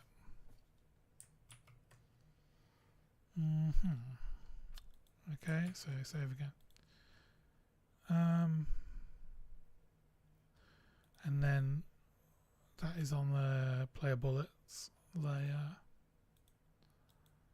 So we want to go to our object project settings, and we can find our physics,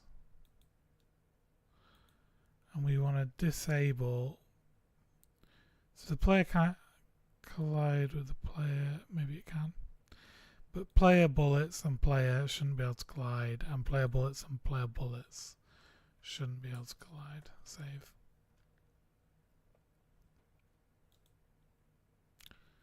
Now it should work and just generate loads of bullets. Yeah, look at that. That was the issue, is we were firing so many bullets that they were colliding and destroying each other straight away. So that seems to work pretty well, actually.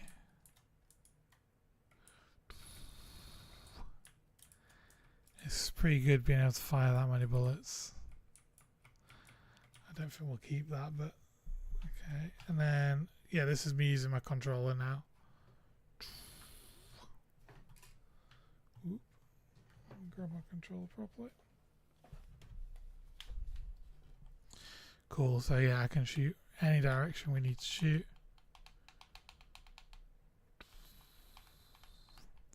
That's pretty cool. I imagine games don't really let you shoot that many bullets, because it would get really bad for your frame rate really quickly. But there's something really nice about that, they're firing that many bullets.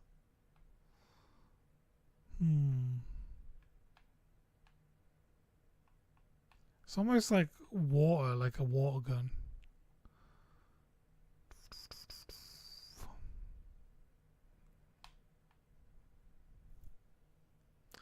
interesting. I don't know if there's anything in that, but there you go. That's shooting working, and you can't walk through the wall, and your bullets get destroyed by the wall. So that is pretty much what we want. Let's add in something to destroy the bullets if they go past like a lifetime amount. So we'll add in a float lifetime, and then we'll add in here a private float lifetime, and then we'll set here another private float current lifetime. Current lifetime? Call it spawn time. Creation time, that's good. Okay, so creation time equals the time.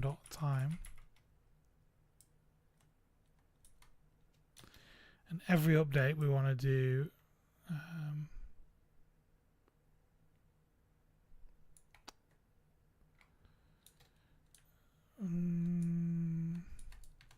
we don't need creation time. It's basically like it is current lifetime. And then so current lifetime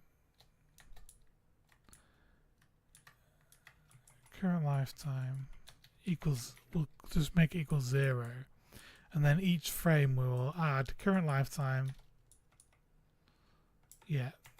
plus equals fixed time delta, and then we can do if the lifetime is longer than the lifetime, then we will destroy it.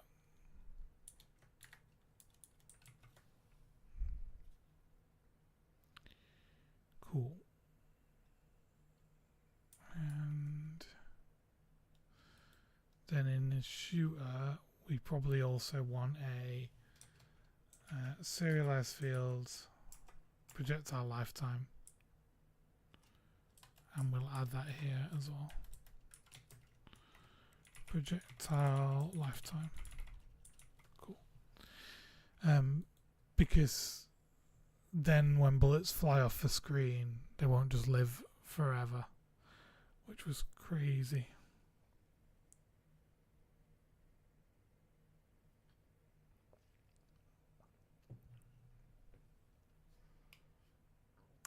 Okay.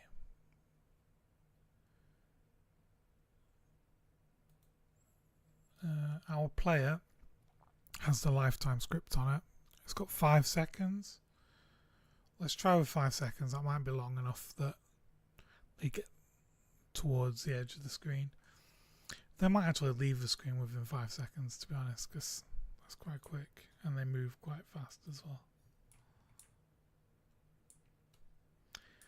They're instantly getting destroyed, so something's going wrong there.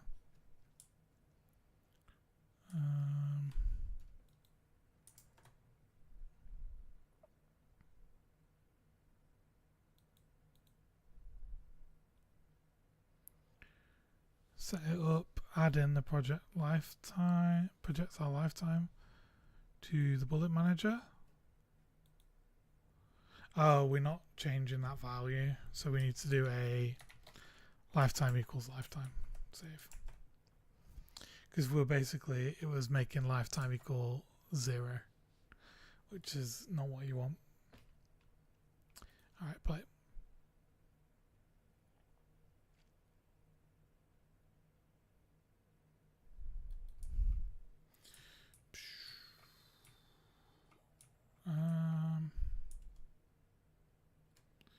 Well, they live longer than the screen, so I can't see. Okay, so I don't know how well you'll be able to see this on the stream, but if I shoot from here, you can see just about I am firing bullets, but they're getting destroyed over here.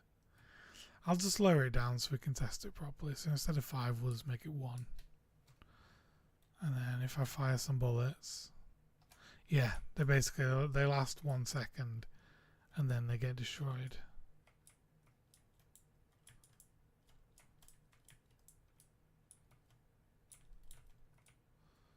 Which looks a bit odd, but there you go.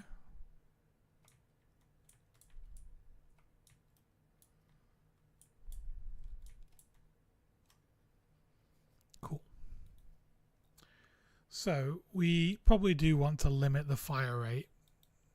So let's now edit this again. We will add in a fire rate. Private float project, and it's like, we'll just call it fire rate equals 0.5, and yeah, we'll have it as like time in seconds. And then we will do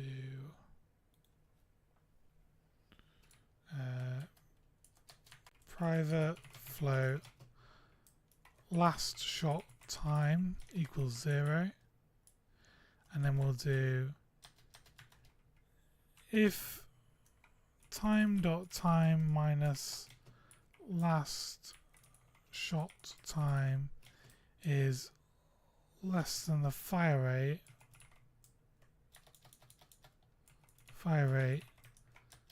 return. Else shoot, and then last shot time equals time. So now we should only be able to fire every half a second. It's set at. We might want to make it a bit faster than that, but let's try that for now. Save, play.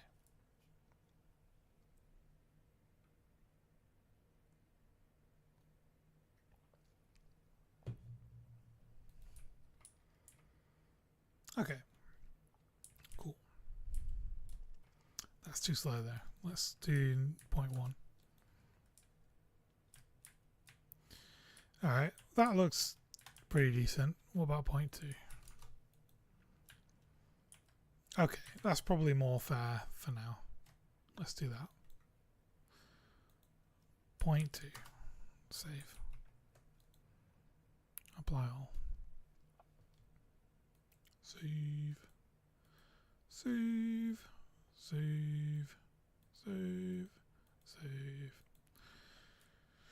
Cool, so now we have the player can shoot, the player can aim, the player can move, the player can't walk through walls, the player can fire bullets, the bullets move, the bullets can't go through walls, the bullets can go through the player and can go through each other.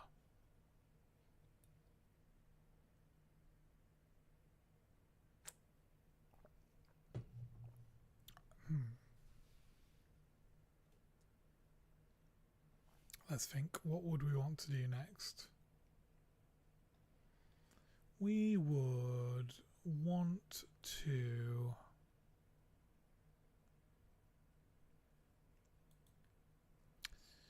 could add enemies in. Let's add some enemies in. So we'll make them capsules as well. We'll just use a different colour. We'll leave that as a cylinder. We'll make a new, create empty. We'll call this enemy. Enemy.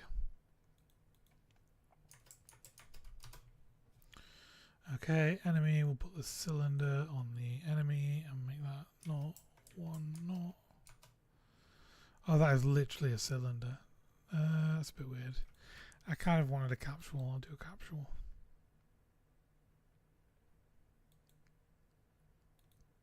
Okay. We'll raise that up to 1 as well.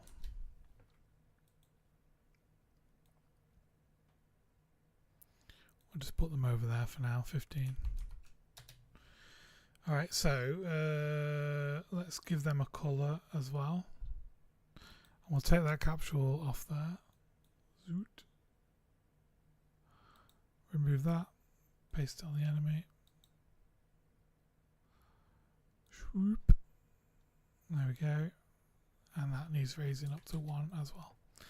Cool. And then we will make a new layer called enemy. Nice. Enemy. Save. Put the layer enemy on the enemy layer. And turn the enemy into a prefab. Cool. Save. Save. Save. Save. Alright, so we have an enemy now.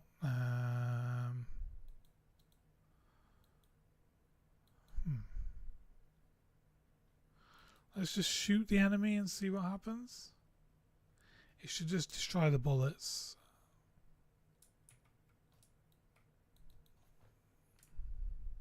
Yeah. So the bullets just get destroyed when it hits the enemy. Let's add a rigid body to the enemy. We won't use gravity, and we will freeze rotations, and vertical will freeze as well. So save that. Play. Maybe now, when the bullets hit the enemy will move slightly. Okay. Not slightly. It goes quite far. Okay.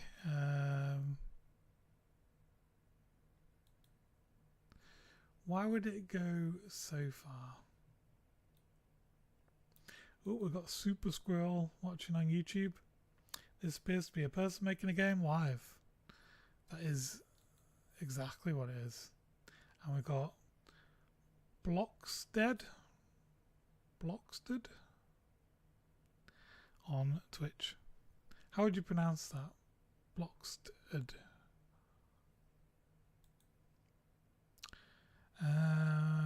So if I shoot the enemy, he keeps running. Oop. Oh, okay, you can just kind of like push him around and he will go really far. He needs more like oh, it's because he's not using gravity, so he's like sliding across the surface. Block's dead. Oh, okay, that makes more sense. But any tips for someone making a game for the first time? I'm currently making models. Okay, so this is what I'm doing now, and I think this is probably a good tip. Basically, I was making this game before, and I was doing like the art at the same time as the game, and it properly slowed it down. And so what I'm doing now is I've restarted the whole game. It's like a new project, and I'm not going to add any art in until I figure out what the game is. And I'm already almost to the point where I was at before, except I don't know, you could just move so much faster when you don't have to think about art as well as the game as well as everything at the same time. So I'm going to try and make a fun game only using Unity shapes, and when it is fun as that, that's when I'll start looking at models and bringing art in. So that would be my advice. Figure out what your game is before you spend too long making art decisions for it. I mean, you can still pick a theme and things and like work out what your character will be and stuff. It's just, it's quite distracting from actual gameplay stuff if you get too much in, because you have to change everything if you decide to make any big decisions.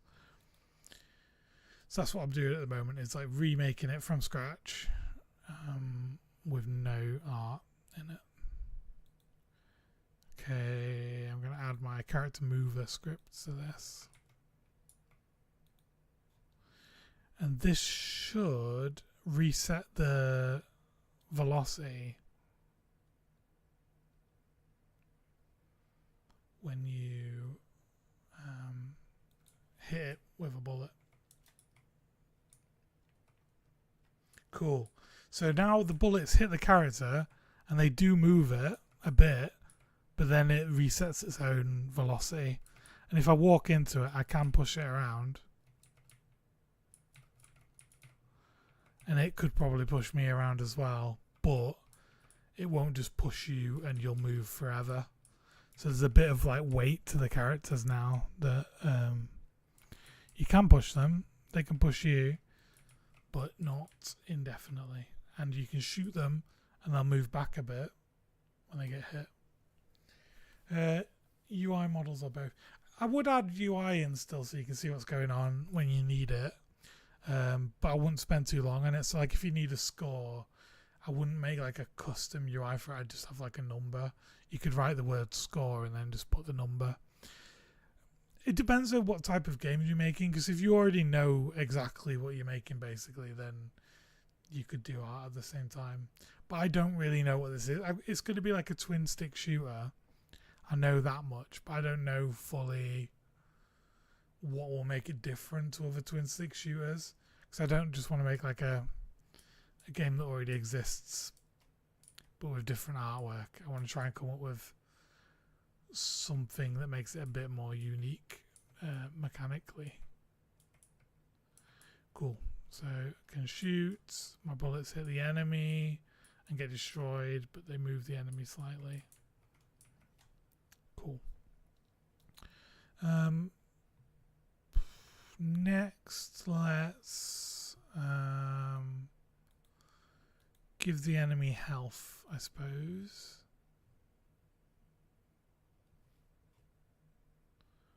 So we probably want some sort of like health bar to do that.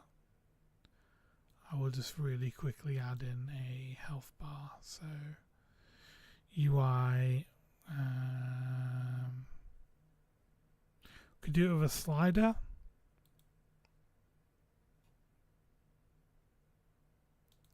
And we'll change this canvas to be, I mean, overlay looks like that kind of works. But no, it's not, is it? Okay, so we want to change this to world space. And then 0, 0, 0. And the rotation, we want it to face the camera, so 45. And also -30. Or it would be 30 as well, I suppose. And then raise it up by like 2. It's massive at the moment, so I mean 1.92 and 1.08, and then slider, let's make that 1 and 0.2, 0.2.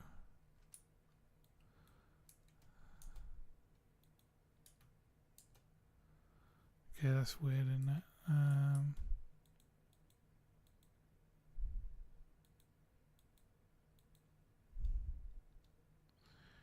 We don't need a handle though, so we can turn the handle off. Fill area.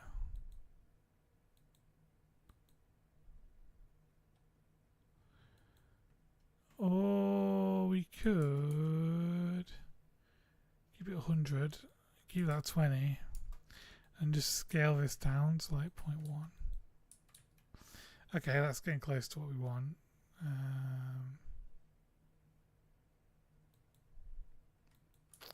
0.05, 0.05, 0.05.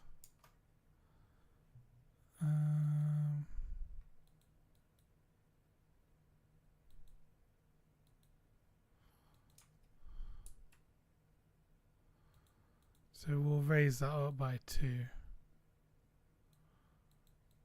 2.5. Let me just check though. Okay, rotation. We want that to be 0, 0. And then we'll rotate the slider itself by 30 and 45. And then is it minus 30? No, it would literally be 30 to match the camera's rotation. Cool. So let's change the size of that to 50 or something. And 10.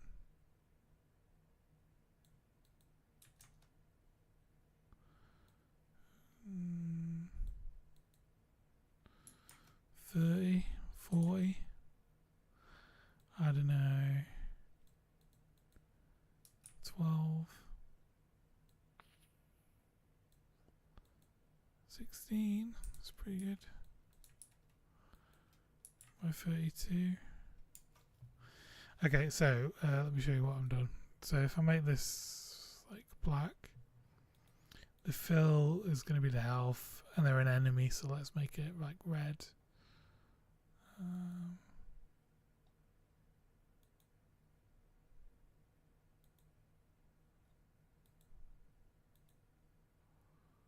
Okay.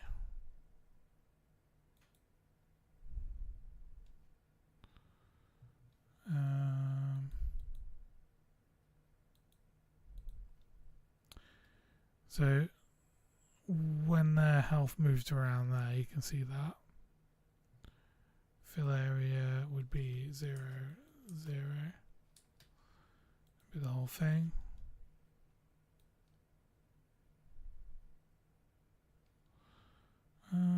Seems to be offset though, doesn't it? Oh, okay, so that would be 0, 0.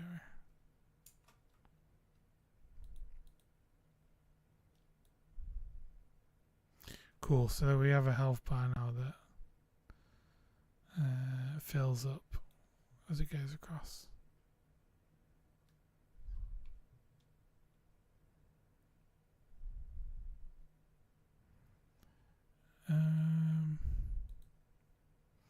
It looks weird using a sliced, so I'm going to change this to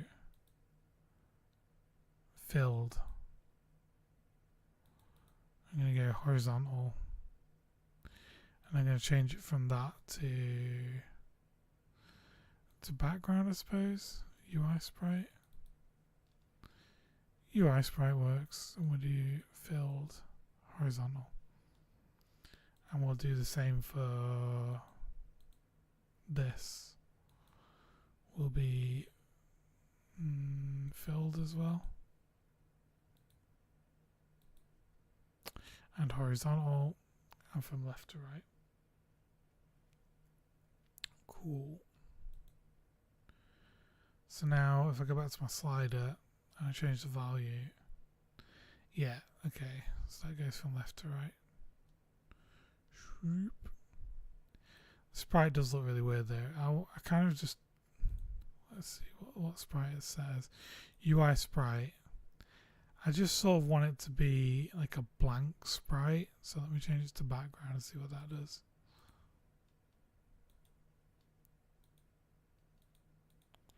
Yeah, that looks better, I think.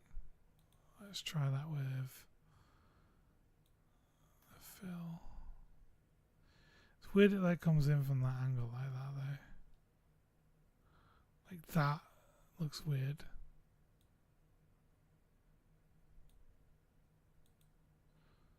Fill area. Oh, it's come back to sliced. I don't want sliced, I want filled horizontal.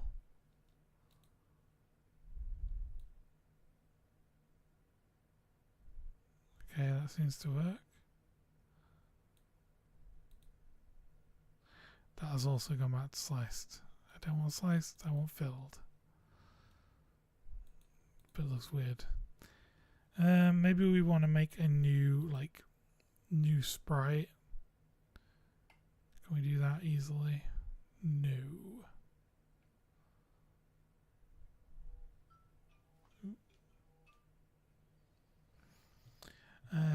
Let's go to package manager and add in like the Unity 2D stuff. So 2D install and 2D sprite maybe.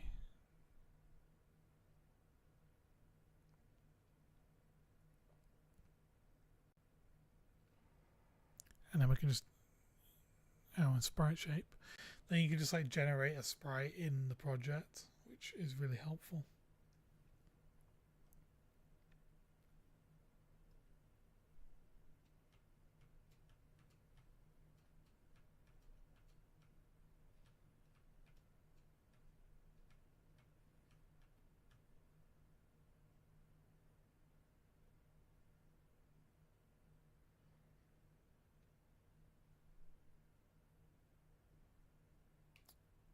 Cool.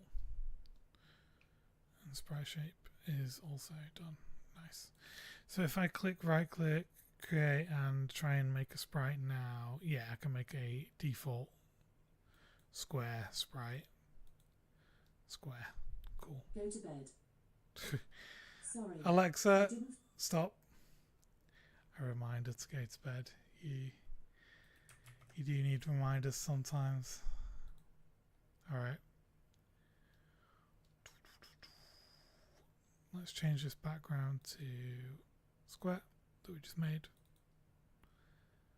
And we'll change this fill area to square as well.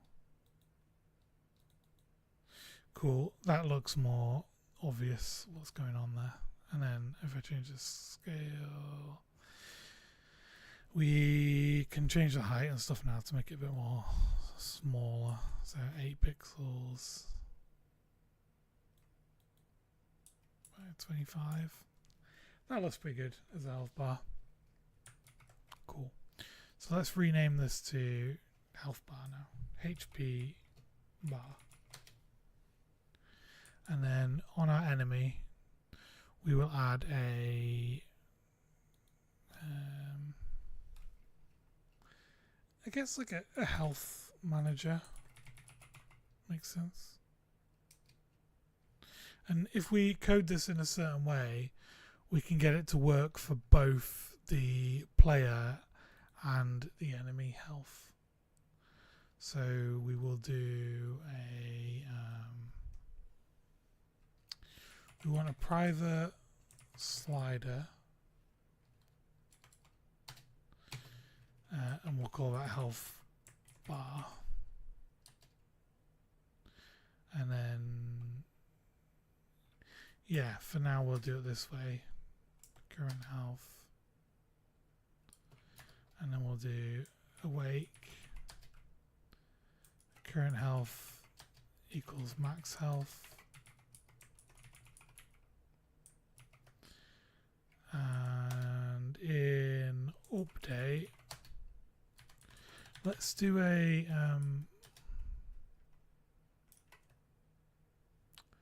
sort of like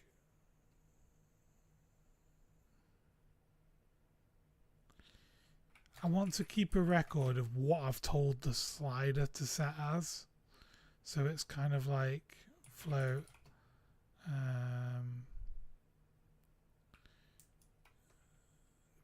displayed health cache. Cool. And so update if displayed health cache doesn't equal current health, then we want to basically update the health bar and make displayed health cache equals current health, and then update health bar. And when we do private void update health bar,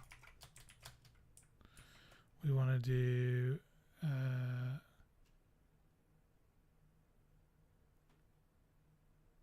if health bar isn't null, doesn't equal null, or does equal null,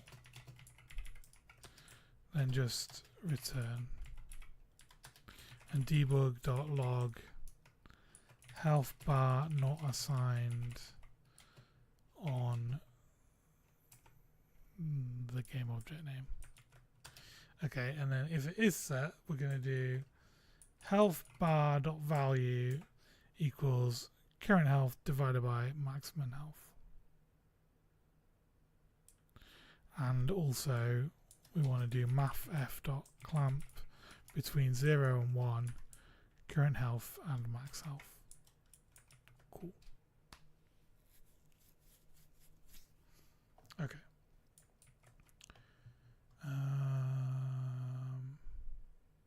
Yeah.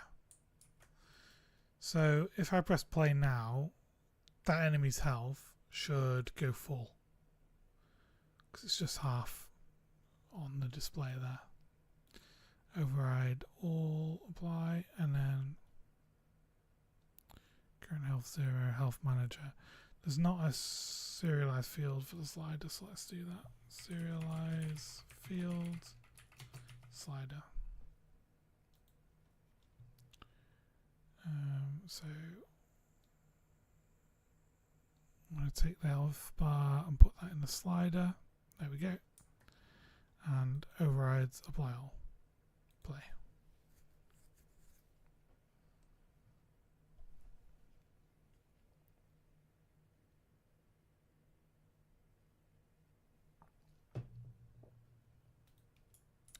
Okay, so the health did go full when I press play. So that's good. Now we need a way to damage the enemy. So we will add in a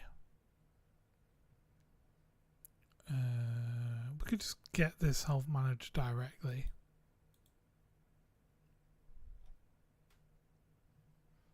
Do we want to do that? Yeah, sure. So we'll do public void take damage, float damage, and then basically that. So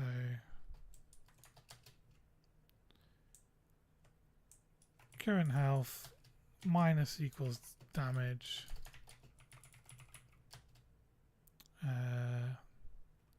clamp it, update the health bar, and yeah, if the health is less than 0, die. Public void die. We'll log it for now, and then we'll just destroy the game object for now as well. Destroy game object. Cool. So now back on our bullet script, we want to check, has this thing we've collided with got a health manager? If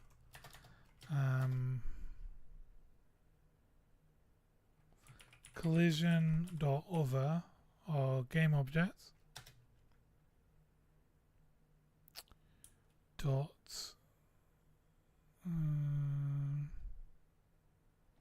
get component health manager. Let's put that here like this.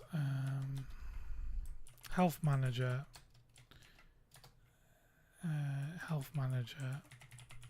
equals collision.getComponent health manager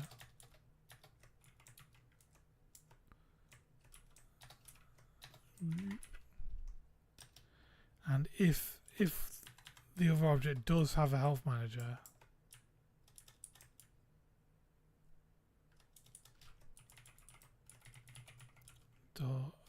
doesn't equal null, then do health manager dot take damage, and we're going to want to also have here private float damage. So how strong is this bullet?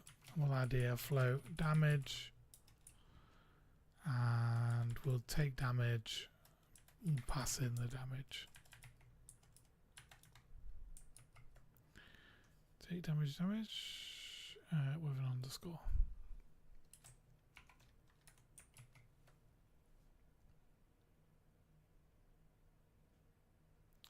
So we will cause the other health manager to take damage if it collides. Save. And now our shoot script should be broken. So we'll add in here a serialized field private flow projectile damage equals 10. And we will add in here projectile damage as well. So we set the bullet up, we tell it how much damage it will do, and then when it collides with something, it will check if they have a health manager and do the damage. And then destroy themselves. Okay, save. And now let's try this. So we should be able to cause damage to the enemy now. We don't seem to be able to cause damage to the enemy. Why not?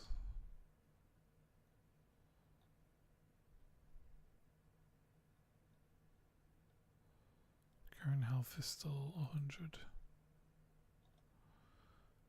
Player health manager.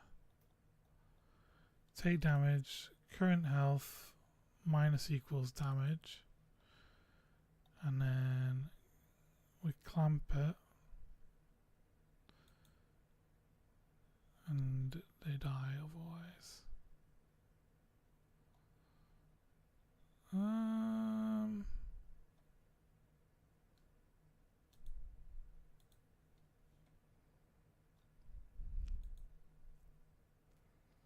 Collision.GameObject health manager. We have added a health manager to the enemy.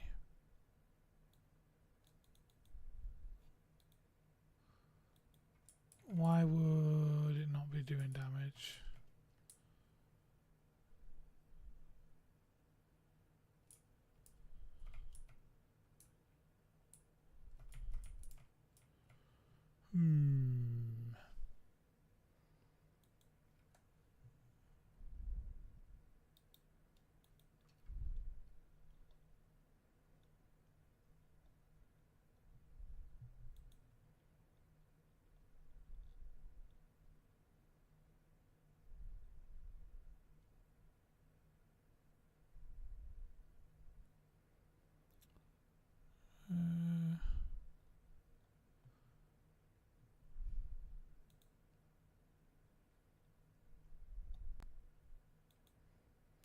Health manager equals collision, the other object we collide with.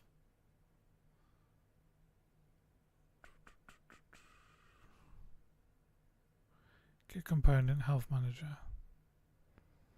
If it doesn't equal null, we call take damage.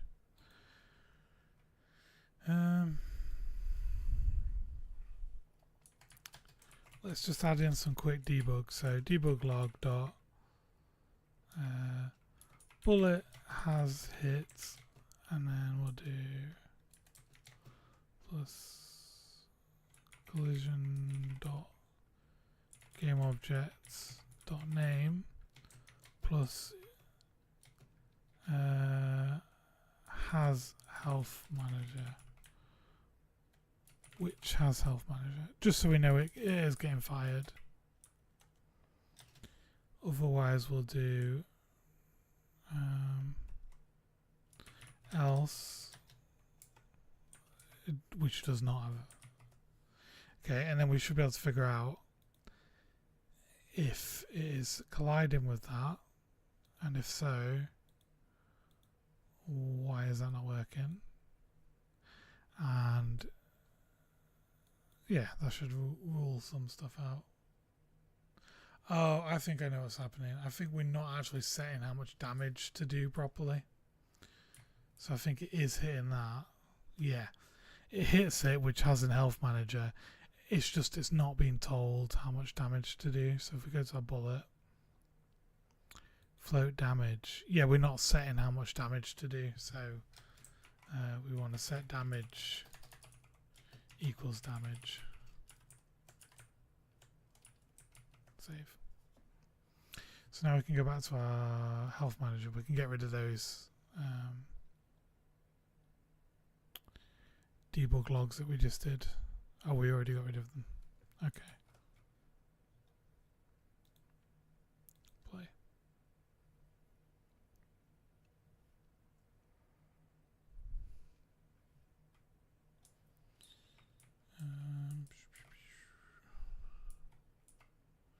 Cool. Yeah, okay. So now we can destroy enemies. Nice.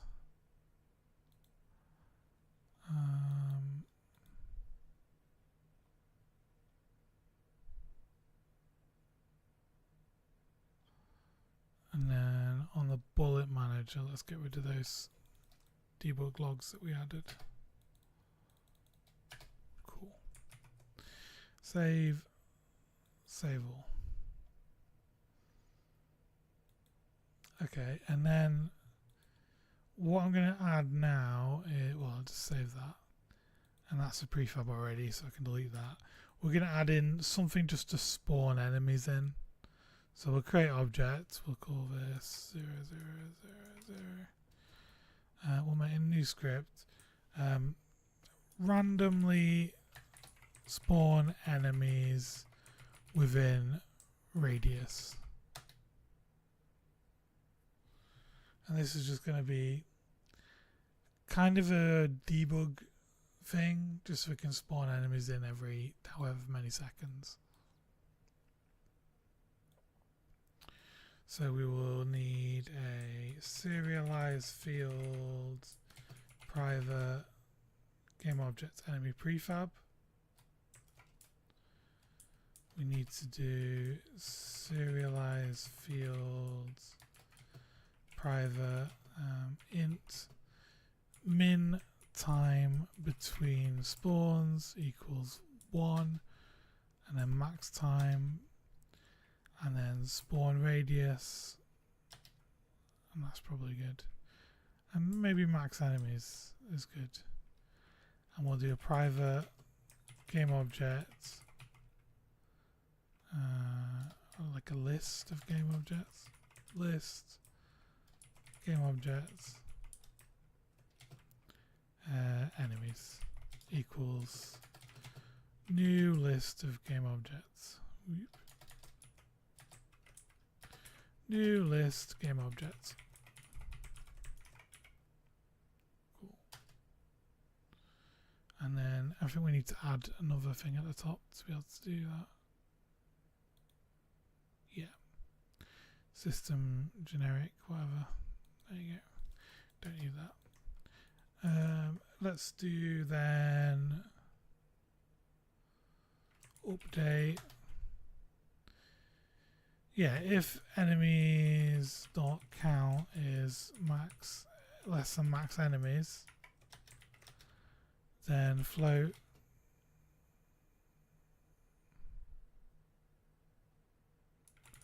time between spawns equals that. Can't do it that way.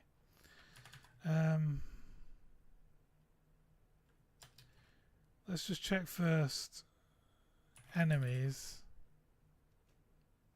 dot remove all where the enemy is equal to null, and then if it's less than that we can spawn some new enemies in. So we will do, we need time till next spawn as a float up here, private float next spawn time. If next spawn time, if time dot time is more than, We need time last spawned as well. Time last spawned. So if the time now is more than or equal to the time last spawned plus the next spawn time. Rubik's is heading off. Thanks for joining the stream. It's really good to see you again. It's been a very long time. Hopefully I'll stream a bit more frequently than once every few years now. We'll see. It'd be nice to do it once a week. Cool. If time is more than the last time spawn plus the next spawn time, then we're going to spawn an enemy in. So game object enemy equals create an enemy. Spawn position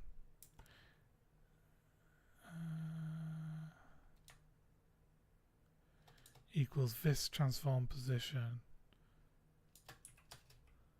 Spawn position dot x equals spawn radius. Random dot range spawn radius and minus spawn radius, and z is the same.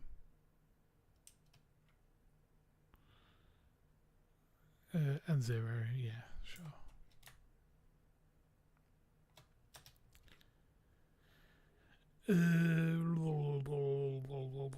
Let's do then this underneath here.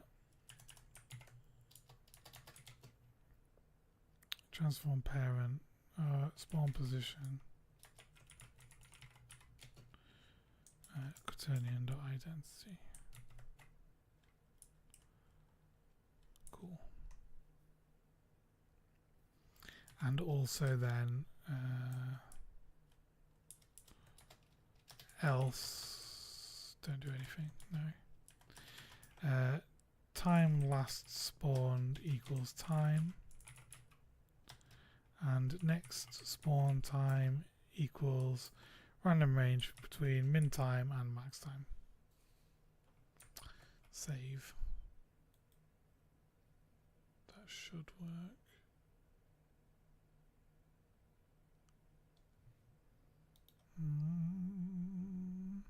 Cube.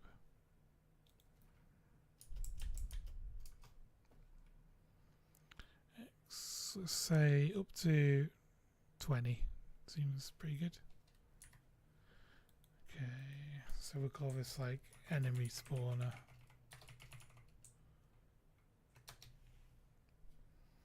We'll add in our enemy prefab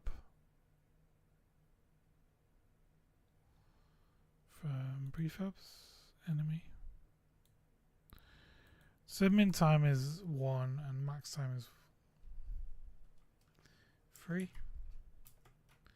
And the spawn radius we said 20, and the max enemies, let's say 20 as well. Save. So now it should spawn in enemies for us to shoot.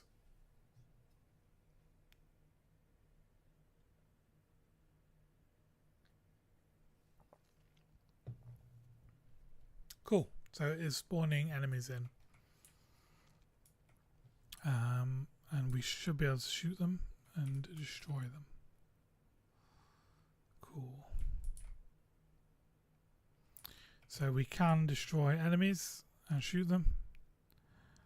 And that works. Just gonna grab my controller.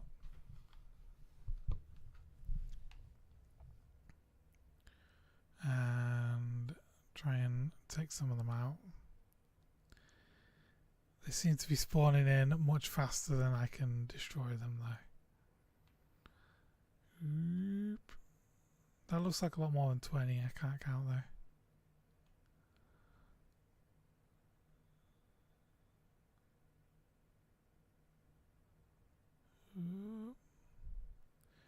though. I'm aiming with my controller down and it doesn't go directly down. Maybe like my controller's a bit inaccurate.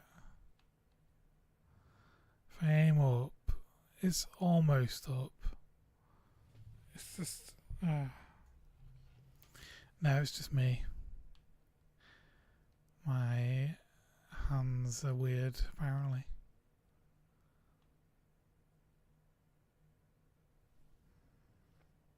Like that is basically straight down.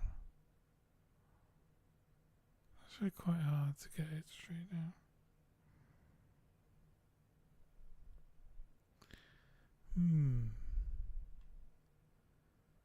This game controller is a bit inaccurate, like it's not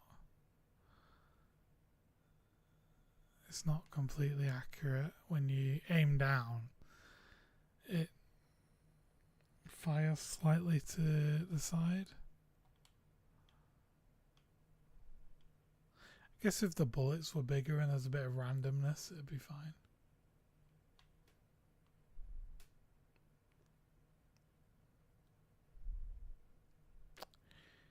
That looks a lot more than 20 enemies.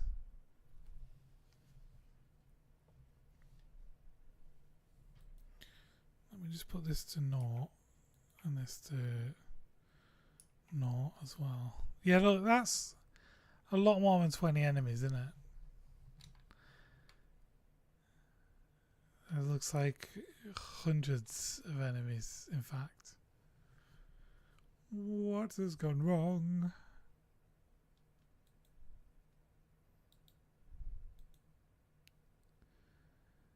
If the enemies don't count...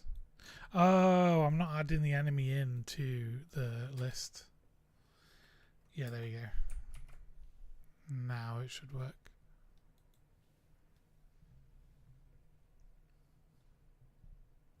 Oh yeah, I Fight Dragons. They were really good. It is sad they're on a break.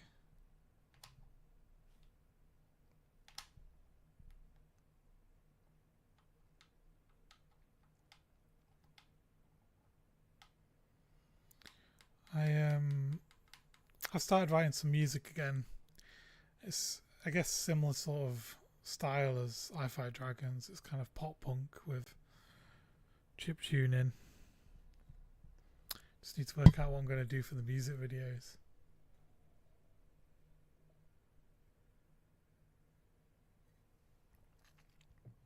I wonder what Brian's doing now. Like if he's still making music or he's just got a normal job or something.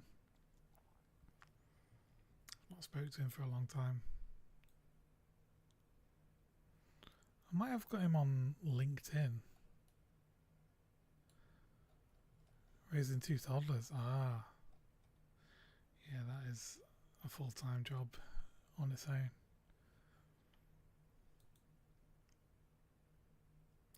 Okay, if I hit play, it should now only be able to make 20 enemies.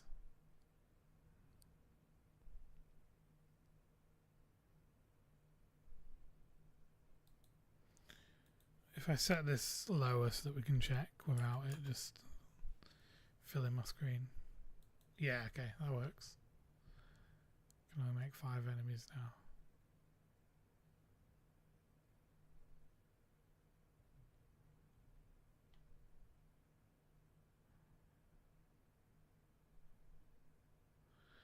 The enemy's like slightly off screen. There we go, push them back. Okay, should be able to generate another enemy now that I've killed that one. Yeah, okay. There we go. Cool. So more enemies are spawning in once I've killed the ones that are already here.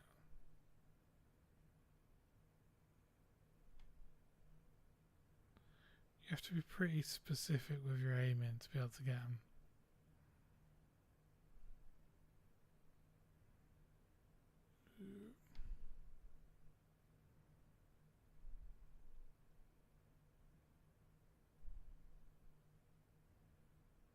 I think bigger bullets are going to be necessary.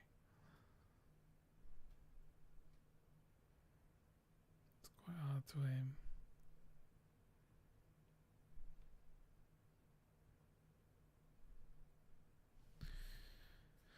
I think spawn radius is too big, so spawning off screen, so let's do 10.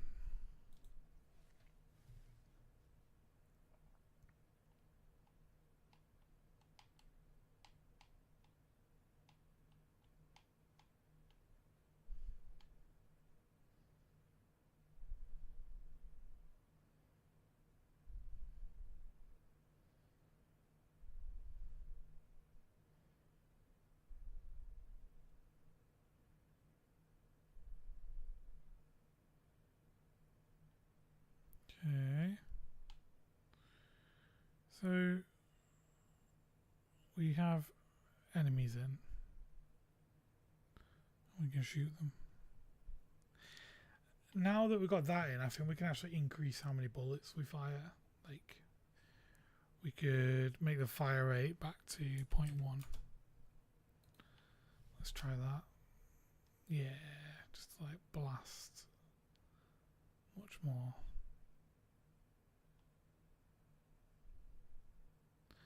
Also, it takes 10 bullets to kill stuff. We could maybe double the damage to 20. So that we can shoot them in like 5 shots instead.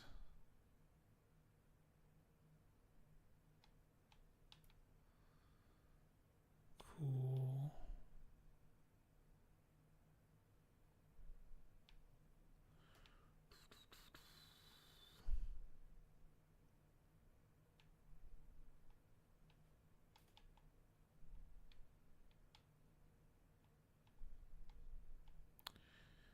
Okay, so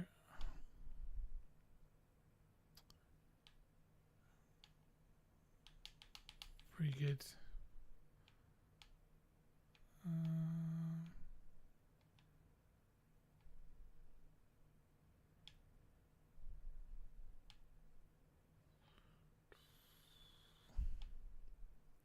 I'm just seeing if I can destroy them all before they all spawn back in again. But it seems like maybe not. It's almost impossible. Maybe I can. That's like 4 of them. You might just be able to do it. It'll be a challenge though.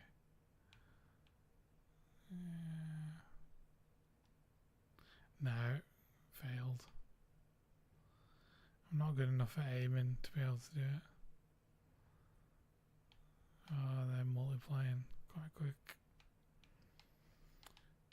Cool.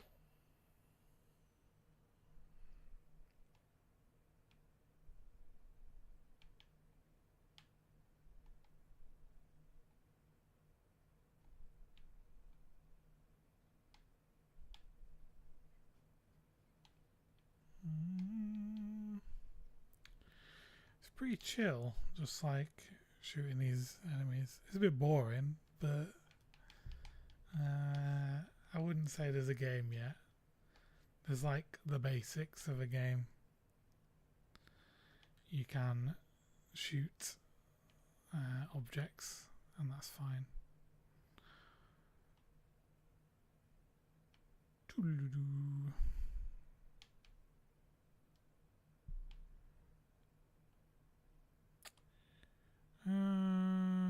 What would we do next? So like next we could add in pathfinding. That feels like a bigger thing to work on. Enemies shooting back at you. We could do that fairly easily. What else could we add? Health bar for the player.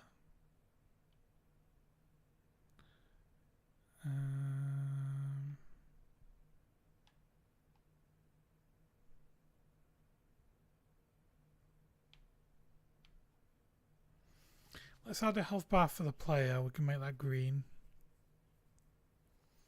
Although, do we want it on the player or do we want it like on the UI? For now, let's just add it to the player because we can basically just copy and paste what we did for the enemy. Copy. I'm going to save that as a prefab as well. So canvas, what is that? That's like health bar for unit.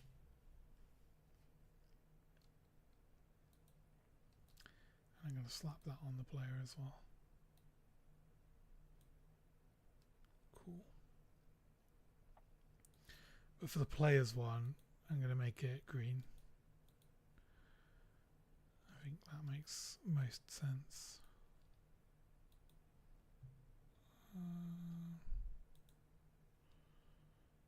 Cool. Play. So that should go full. Like the colouring you put in your hair. Thanks, Ruby did it for me.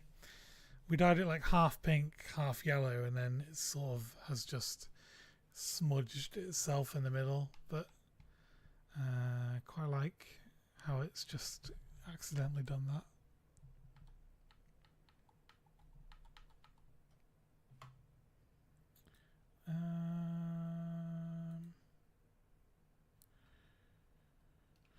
We should add a health bar, health manager to the player.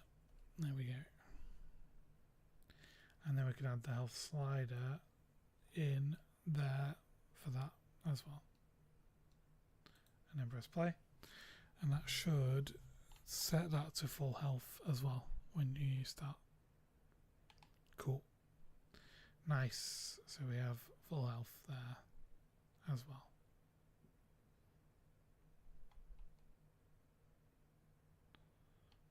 Cool.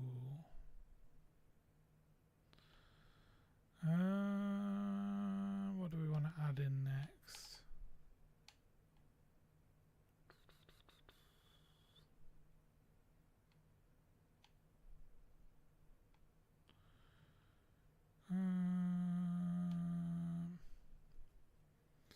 Maybe we leave it here for now, because like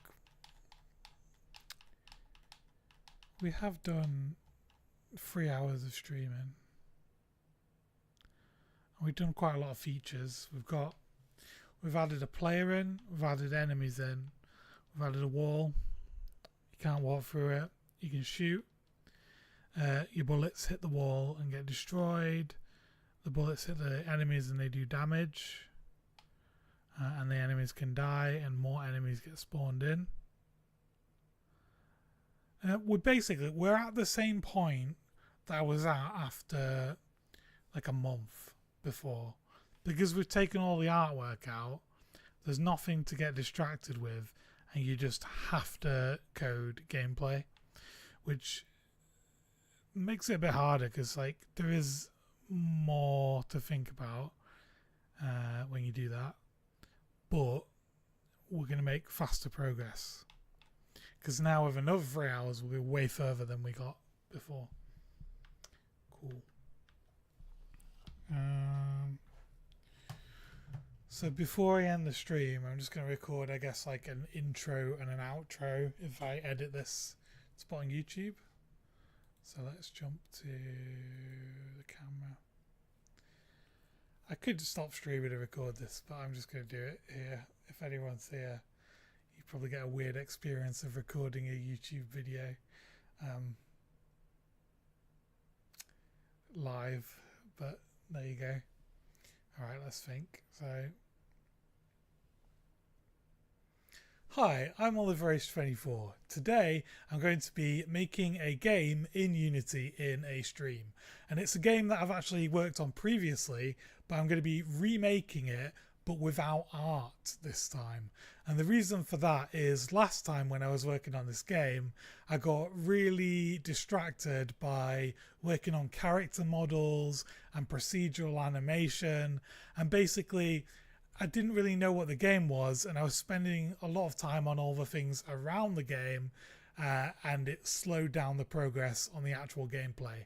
And so what I'm doing now is taking all of that stuff out of it, and I'm just going to try to make it fun with just shapes. So that's the challenge, is to make a game just using 3D Unity shapes with no artwork and to try to make it fun and then worry about the artwork afterwards.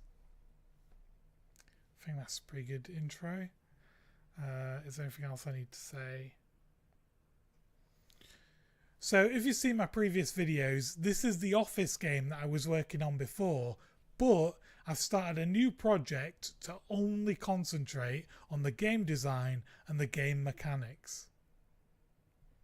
I think that describes it. I guess an outro. What am I saying in the outro? So that's where we'll leave it for this week. Hopefully I'll do another stream next week and we will keep working on the game and see how much further we can get in another stream's time. So that seemed a bit worded weirdly. Try again. What are we saying? So that's it for this week. If you enjoyed this video, hit subscribe and I'll see you in the next one, hopefully next week. Thanks for watching. Goodbye. I think that'll do. I've got an intro and an outro. Kind of makes sense. Alright, I'm going to make a backup of this game so that I don't lose any of the progress that we've made. I'll do that off stream though. So if you've been watching, thank you. I will try to stream again next week. So see you next Sunday.